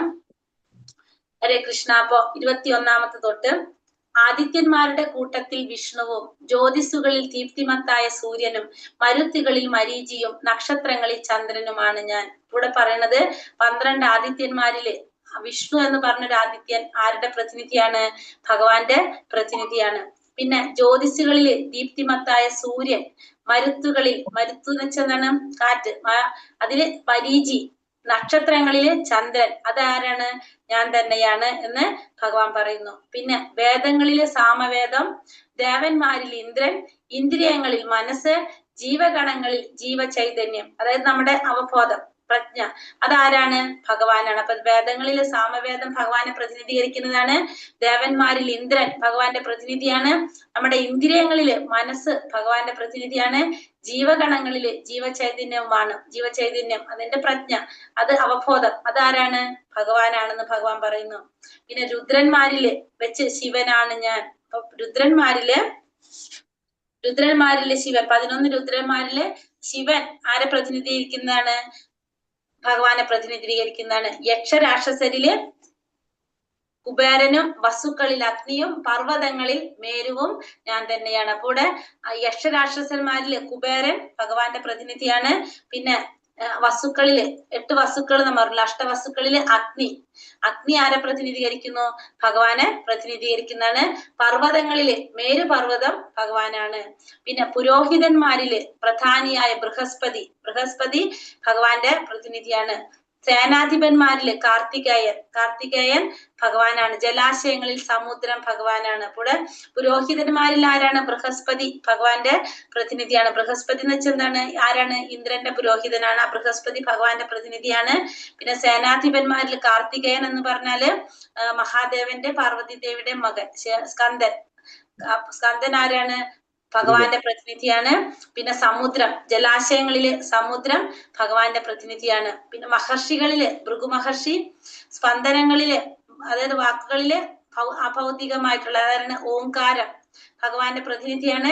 യജ്ഞങ്ങളിൽ തിരുനാമ ജപവും ഭഗവാനാണ്. സ്ഥാവരങ്ങളിൽ ഹിമാലയം അടുത്ത് പറയുന്നുണ്ട്. അത് മഹർഷീണാം ഭൃഗുരഹം ഗിരാമസ്മ്യേകമക്ഷരം യജ്ഞാനാം ജപയജ്ഞോസ്മി സ്ഥാവരാണാം ഹിമാലയഃ. മഹർഷികളിൽ ഭൃഗു മഹർഷി, സ്പന്ദനം നമ്മുടെ വാക്കുകളിൽ അഭൗതികമായിട്ടുള്ള ഓംകാരം ഭഗവാന്റെ പ്രതിനിധിയാണ്. പിന്നെ യജ്ഞങ്ങളിൽ തിരുനാമജപവും, സ്ഥാവരങ്ങളിൽ ഹിമാലയവും ആര് തന്നെയാണ്, ഞാനാണ്. അപ്പൊ ഹിമാലയം ആരുടെ പ്രതിനിധിയാണ്, ഭഗവാന്റെ പ്രതിനിധിയാണ്. അത്യുന്നതമായിട്ടുള്ള ഹിമാലയം ഭഗവാന്റെ പ്രതിനിധിയാണ്. അടുത്തത് പറയുന്നത് വൃക്ഷങ്ങളിൽ അശ്വത്ഥം, വൃക്ഷങ്ങളിൽ ഏതാണ്? അശ്വത്ഥ വൃക്ഷം. അറിയാൽ വൃക്ഷം ഭഗവാന്റെ പ്രതിനിധിയാണ്. അശ്വത്ഥം എന്ന് വെച്ചാൽ അറിയാല്. ദേവർഷിമാരിൽ നാരദൻ ഭഗവാന്റെ പ്രതിനിധിയാണ്. ഗന്ധർവന്മാരിൽ ചിത്രരഥൻ ഭഗവാന്റെ പ്രതിനിധിയാണ്. യോഗാസിദ്ധി നേടിയവരിലെ കപില മഹർഷി ഭഗവാന്റെ പ്രതിനിധിയാണ് എന്ന് ഭഗവാൻ പറയുന്നത്. കപിലമുനിയും ഭഗവാന്റെ പ്രതിനിധിയാണ്. പിന്നെ അടുത്തതില് അശ്വങ്ങളിൽ ഉച്ചൈസ്രവസ്, അശ്വങ്ങളിൽ, അശ്വം എന്ന് വെച്ചാൽ കുതിര, കുതിരയിലെ ഉച്ചൈസ്രവസ്, അതായത് കുതിരയാണ് അമൃതം നേടാനായിട്ട് കലക്കപ്പെട്ട സമുദ്രത്തിൽ പിറന്ന കുതിര. ആ കുതിര ഭഗവാന്റെ പ്രതിനിധിയാണ്. ആനകളിൽ ഇന്ദ്രന്റെ വാഹനമായിട്ടുള്ള ഐരാവതം ഭഗവാന്റെ പ്രതിനിധിയാണ്.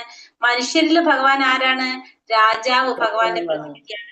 മനുഷ്യരില് രാജാവ് ഭഗവാന്റെ പ്രതിനിധിയാണ്. പിന്നെ ആയുധങ്ങളിൽ വെച്ച് വജ്രം, ആയുധങ്ങളിലെ വജ്രം ഭഗവാന്റെ പ്രതിനിധിയാണ്. പശുക്കളിലെ സുരഭി പശു ഭഗവാന്റെ പ്രതിനിധിയാണ്. ജനനഹേതുക്കളിൽ കാമദേവനും സർപ്പങ്ങളില് വാസുകിമാര് തന്നെയാണ് ഭഗവാൻ തന്നെയാണ്. ഇതൊക്കെ ഭഗവാന്റെ പ്രതിനിധികളാണ് പറയുന്നത്. പിന്നെ വിഭൂതികളാണ് ഭഗവാന്റെ. അനേക ഫണങ്ങളോട് കൂടിയ നാഗങ്ങളിൽ അനന്തനാണ് ഞാൻ. അനേകം ഫണങ്ങളുള്ള നാഗങ്ങളിൽ ഞാൻ ആരാണ്? അനന്തനാണ്. ജലജീവികളിൽ വരുണൻ ഞാനാണ്. പിതൃക്കളിൽ അര്യമാവ്, അപ്പൊ പിതൃക്കളുടെ ലോകത്തെ അര്യമാവ് ഭഗവാന്റെ പ്രതിനിധിയാണ്. ശിക്ഷകരിൽ മൃത്യുദേവതയായിട്ടുള്ള യമനും ആര് തന്നെയാണ്? യമനും ഞാൻ തന്നെയാണ്.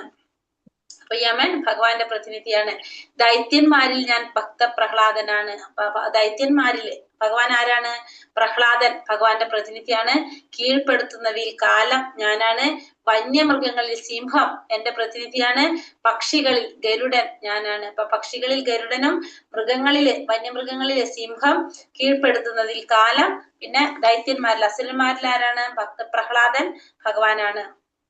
സൃഷ്ടിയുടെ ആദി മധ്യ അവസാനങ്ങൾ ഞാൻ തന്നെ. അപ്പൊ സൃഷ്ടിയുടെ ആദ്യവും മധ്യവും അവസാനവും ആര് തന്നെയാണ്?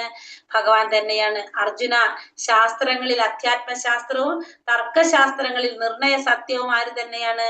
ഭഗവാൻ തന്നെ. അപ്പൊ ശാസ്ത്രങ്ങളിൽ പറയുമ്പോൾ ഏത് ശാസ്ത്രം? അധ്യാത്മശാസ്ത്രം ഭഗവാനാണ്. പിന്നെ തർക്കങ്ങളില് ഭഗവാൻ, നിർണയ സത്യം ഭഗവാനാണ്. അക്ഷരങ്ങളിൽ അകാരം അക്ഷരങ്ങളിൽ ഏത് അക്ഷരാണ്? അകാരം ഭഗവാനെ പ്രതിനിധീകരിക്കുന്നതാണ്. പിന്നെ സമാസങ്ങളിൽ ദ്വന്ദ്വ സമാസങ്ങളില് ദ്വന്ദ്വം, ഇതാണോ അതാണോ നമ്മൾ പറഞ്ഞ ദ്വന്ദ്വ സമാസം, അത് ഭഗവാന്റെ പ്രതിനിധിയാണ്. അനവസാനമായ കാലവും സൃഷ്ടികർത്താക്കളിൽ ബ്രഹ്മാവും ഞാനാണ്. അപ്പൊ സൃഷ്ടികർത്താക്കളിൽ ആരാണ്? ഭഗവാൻ ബ്രഹ്മാവാണ്. ബ്രഹ്മാവ്. പിന്നെ അനവസാനമായ കാലവും ആരുടെ പ്രതിനിധിയാണ്? ഭഗവാന്റെ പ്രതിനിധിയാണ്. അപ്പൊ ബ്രഹ്മാവില് സൃഷ്ടികർത്താക്കളായ ബ്രഹ്മാവ് എന്ന് പറയുന്നത് ചതുർമുഖനായിട്ടുള്ള ബ്രഹ്മാവാണ് ഭഗവാന്റെ പ്രതിനിധിയായിട്ട് പറയുന്നത്. 4 മുഖങ്ങളുള്ള ബ്രഹ്മാവ്, അതാണ് ഭഗവാന്റെ പ്രതിനിധി. കാരണം 10 മുഖങ്ങളുള്ളതും അങ്ങനെ പല മുഖങ്ങളുള്ള ബ്രഹ്മാവ് ഉണ്ട്. അതിൽ 4 മുഖങ്ങളുള്ളതാണ് ഭഗവാന്റെ പ്രതിനിധിയായിട്ട് പറയുന്നത്. പിന്നെ സർവസംഹാരിയായ മരണവും ഭഗവാന്റെ പ്രതിനിധിയാണ്. ഭാവിയുടെ ഉത്ഭവസ്ഥാനവും സ്ത്രീകളില് യശസ്, ഭാഗ്യം, സുന്ദര ഭാഷണം, ഓർമ്മശക്തി, ബുദ്ധിശക്തി, സ്ഥൈര്യം, ക്ഷമ, ഇതെല്ലാം ഞാനാണ്. ഇവിടെ എന്താ പറഞ്ഞത്? സ്ത്രീകളിലെ യശസ്, ഭാഗ്യം, സുന്ദര ഭാഷണം, ഓർമ്മശക്തി, ബുദ്ധിശക്തി, സ്ഥൈര്യം, ക്ഷമ, ഇതെല്ലാം ആരാണ്? ഭഗവാനാണെന്ന് ഭഗവാനോട് പറയുന്നു. പിന്നെ അടുത്തതിൽ പറയുന്നത് സാമവേദ സൂത്രങ്ങളിലെ ബൃഹസാമവും ഭഗവാനാണ്. പിന്നെ ഛന്ദസ്സുകളില് ഗായത്രി മന്ത്രം, മാസങ്ങളില് മാർഗശീർഷം, അതായത് നവംബർ ഡിസംബർ മാസങ്ങള്, ഋതുക്കളില് വസന്തവും ഞാനാണ്. ഇവിടെ സാമവേദ സൂത്രങ്ങള്, സാമവേദം എന്ന് വെച്ചാല് ദേവന്മാര് പാടുന്ന മനോഹരമായ ഗീതങ്ങൾ നിറഞ്ഞതാണ് എന്ത്? സാമവേദം. അതില് ഏറ്റവും ആകർഷകമായതും പാതിരാവില് പാടുന്നതാണ് എന്ത്? ബൃഹസാമം. അത് ഭഗവാന്റെ പ്രതിനിധിയാണ്. പിന്നെ ഛന്ദസ്സുകളില് ഗായത്രി മന്ത്രം, മാസങ്ങളില് ഏത് മാസമാണ് പറഞ്ഞ? മാർഗശീർഷ മാസം, നവംബർ ഡിസംബർ മാസം, അതായത് വസന്തകാലം, അത് ഭഗവാനെ പ്രതിനിധീകരിക്കുന്നതാണ്. ഋതുക്കളില് വസന്തകാലം, മറ്റേത് നവംബർ ഡിസംബർ മാസങ്ങളില്, അത് ഭഗവാന്റെ പ്രതിനിധിയാണ്. ഭഗവാന്റെ ലീലകളൊക്കെ നടന്ന സമയങ്ങളാണ് ഇതൊക്കെ. ഇത് ഭഗവാന്റെ പ്രതിനിധിയാണെന്ന് ഭഗവാൻ പറയുന്നു. വഞ്ചകരുടെ ചൂതുകളി, വഞ്ചകന്മാരിലെ ചൂതുകളി ആരാണ്? ഭഗവാനെ പ്രതിനിധീകരിക്കുന്നതാണ്. തേജസ്വികളുടെ തേജസ് ഞാനാണ്. ജയവും ഞാനാണ്. നല്ല ഉദ്യമങ്ങൾ, സത്തുദ്യമവും ശക്തന്മാരുടെ കരുത്തും ഞാൻ തന്നെ. അപ്പൊ സത്തുദ്യമങ്ങളും ശക്തന്മാരുടെ കരുത്തും എല്ലാം ആരെ തന്നെ പ്രതിനിധീകരിക്കുന്നു? ഭഗവാനെ പ്രതിനിധീകരിക്കുന്നതാണ്. വൃഷ്ണികുലത്തിൽ ഞാൻ വാസുദേവനാണ്, പാണ്ഡവരിൽ ഞാൻ അർജുനനാണ്, മുനികളിൽ ഞാൻ വ്യാസനും, ചിന്തകരിൽ ഞാൻ ഉശനാകവിയുമാണ്. അപ്പൊ വൃഷ്ണികുലത്തിൽ ഞാൻ ആരാണ്? വാസുദേവനാണ്. പാണ്ഡവരിൽ ഞാൻ അർജുനൻ, മുനികളിൽ വ്യാസദേവൻ, ചിന്തകരിൽ ഞാൻ ആരാണ്? ഉശനാകവിയാണ് ഞാൻ എന്നാണ് ഭഗവാൻ ഇവിടെ പറയുന്നത്. പിന്നെ നിയമരാഹിത്യങ്ങളെ അടിച്ചമർത്തുന്ന പദ്ധതികളിൽ ശിക്ഷ നൽകുന്ന ദണ്ഡനം ഭഗവാനാണ്. വിജയം കാക്ഷിക്കുന്നവരുടെ നീതിയും ഭഗവാന്റെ പ്രതിനിധിയാണ്. ഗോപ്യങ്ങളിൽ ഞാൻ മൗനമാണ്, ജ്ഞാനികളുടെ ജ്ഞാനവും ഞാനാണ്. അപ്പൊ ജ്ഞാനികളുടെ ജ്ഞാനം, ഗോപ്യങ്ങളിലെ മൗനം, ഇതെല്ലാം ആരാണ്? ഭഗവാൻ തന്നെയാണ്. പിന്നെ അടുത്തത് പറഞ്ഞത് 39 പറയുന്നത്, അല്ലയോ അർജുന, സർവഭൂതങ്ങളുടെയും ആദി ബീജമാണ് ഞാൻ, എന്നെ കൂടാതെ ചരാചരങ്ങൾ ഒന്നിനും നിലനിൽപ്പില്ല. അപ്പൊ എല്ലാ സർവഭൂതങ്ങളുടെയും ആദി ബീജം ആരാണ്? ഞാനാണ്. എന്നെ കൂടാതെ ചരാചരങ്ങൾക്കൊന്നിനും നിലനിൽക്കാൻ സാധിക്കില്ല എന്നും ഭഗവാനോട് പറയുന്നു.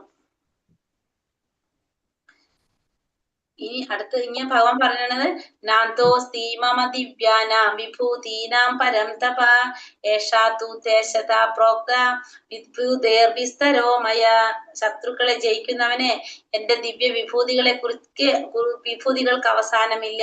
ഞാൻ പറഞ്ഞതാകട്ടെ എന്റെ അനന്തമായ വിഭൂതികളുടെ ഒരു സൂചന മാത്രമാണ്. അപ്പൊ അർജുനൻ ഇങ്ങനെ കേട്ടിരിക്കുക. അപ്പൊ ഭഗവാൻ പറയാണ്, എന്റെ വിഭൂതികളെ കുറിച്ച് വിസ്തരിക്കുകയാണെങ്കിൽ അതിന് എന്തുണ്ടാവില്ല? അവസാനം ഉണ്ടാകില്ല. ഞാൻ ഈ പറഞ്ഞത് അതിന്റെ ചെറിയൊരു സൂചന മാത്രമാണ് ഞാൻ പറയുന്നത്. എന്റെ ഈ അനന്തമായ വിഭൂതികളുടെ ഒരു സൂചന മാത്രമാണ് ഇവിടെ ഞാനിപ്പോ പറഞ്ഞത്. ഇതിനെ കുറിച്ച് വിസ്തരിക്കുകയാണെങ്കിൽ എന്തില്ല, അതിന് ഒരു അവസാനം ഉണ്ടാവില്ല എന്ന് ഭഗവാൻ പറയാണ് അർജുനനോട്. ഇനി ഇവിടെ പറയുന്നതാണ്, വിഭൂതി മത്സത്വം ശ്രീമദുർജിതമേവ തത്തത് ഏവാവഗച്ഛത്വം മമ തേജാംശ സംഭവം.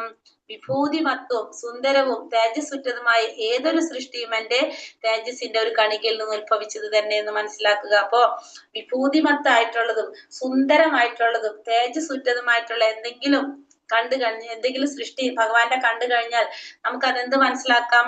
ഭഗവാന്റെ തേജസ്സിന്റെ ഒരു കണികയിൽ നിന്ന് ഉത്ഭവിച്ചതാണെന്ന് മനസ്സിലാക്കാൻ സാധിക്കും. അപ്പൊ ആധ്യാത്മിക ലോകത്തായാലും ഭൗതിക ലോകത്തായാലും തേജസ്സുള്ള ഭയങ്കര സുന്ദരമായിട്ടുള്ള ഐശ്വര്യപൂർണമായിട്ടുള്ള എന്തെങ്കിലും കണ്ടു കഴിഞ്ഞാൽ നമുക്ക് അതെന്ത് മനസ്സിലാക്കാം? അത് ഭഗവാന്റെ വിഭൂതിയുടെ, ഭഗവാന്റെ സൃഷ്ടിയുടെ, ഭഗവാന്റെ തേജസ്സിന്റെ ഒരു അംശമാണെന്ന് മനസ്സിലാക്കാനായിട്ട് സാധിക്കും. അതായത് സാധാരണയിൽ കൂടുതൽ അസാമാന്യമായ വിധത്തില് എന്തെങ്കിലും അതിന് പ്രത്യേകതകൾ ഉണ്ടെങ്കിൽ അത് സ്വാഭാവികമായിട്ടും എന്താണ്? ഭഗവാന്റെ വിഭൂതിയുടെ പ്രാതിനിധ്യം വഹിക്കുന്നതാണ്. ഇപ്പൊ നമുക്ക് ഉദാഹരണം മയില് ഭഗവാന്റെ പ്രാതിനിധ്യം വഹിക്കുന്നതാണ്. അതുപോലെ തന്നെ കുയിലിന്റെ നാദല്ലേ, അതുപോലെ തന്നെ സൂര്യകാന്തി പൂക്കൾ, സൺഫ്ലവർ, ഇതൊക്കെ എന്താണ്? ഭഗവാൻ സാധാരണ ഉണ്ടാകുന്നതിനേക്കാളും പ്രത്യേകം ഒരു സ്പെഷ്യൽ ആയിട്ടുള്ളതൊക്കെ എന്താണ്? ഭഗവാന്റെ വിഭൂതിയുടെ പ്രാതിനിധ്യം വഹിക്കുന്നതാണെന്ന് നമുക്ക് മനസ്സിലാക്കാൻ സാധിക്കും. അഥവാ ബഹുനൈ തേന കിംഞാതേന തവാർജുന പൃഷ്ടഭ്യാഹമിതം കൃഷ്ണ ഏകാംശേനാസ്ഥിതോ ജഗത്. അല്ലെങ്കിൽ അർജുന, ഇനിയും വിശദമായി അറിഞ്ഞിട്ട് എന്ത് വേണം? എന്റെ ഒരു ചെറിയ അംശം മാത്രമാണ് ഈ മഹാപ്രപഞ്ചത്തിൽ വ്യാപിച്ചതിനെ നിലനിർത്തുന്നത്. അപ്പൊ ഇനി ഭഗവാൻ പറയാണ്, ഇതൊക്കെ ഇനിയും അറിഞ്ഞിട്ട് എന്താ വേണ്ടത് എന്ന് ചോദിക്കല്ലേ. ഇതൊക്കെ ഇനിയും വിശദമായി അറിഞ്ഞിട്ട് എന്താ വേണം? കാരണം ഭഗവാന്റെ ഒരു ചെറിയൊരു അംശം മാത്രമാണ് നടക്കുന്നത് ഈ പ്രപഞ്ചത്തിൽ വ്യാപിച്ച് അതിനെ നിലനിർത്തുന്നത്. അപ്പൊ ഈ പ്രപഞ്ചത്തിൽ വ്യാപിച്ചിട്ട് ഈ പ്രപഞ്ചത്തെ നിലനിർത്തുന്നത് ഭഗവാന്റെ ചെറിയൊരു അംശം മാത്രമാണെന്നാ പറയുന്നത്. ഭഗവാന്റെ ഒരു ചെറിയൊരു അംശം മാത്രമാണ് ഈ പ്രപഞ്ചത്തിൽ നിറഞ്ഞ് ഇതിനെ നിലനിർത്തി പോകുന്നത്. അപ്പൊ ഇതൊക്കെ ഇനി വിശദമായിട്ട് പറഞ്ഞിട്ട് എന്ത് വേണമെന്നാണ് ഇവിടെ ഭഗവാൻ അർജുനനോട് ചോദിക്കുന്നത്.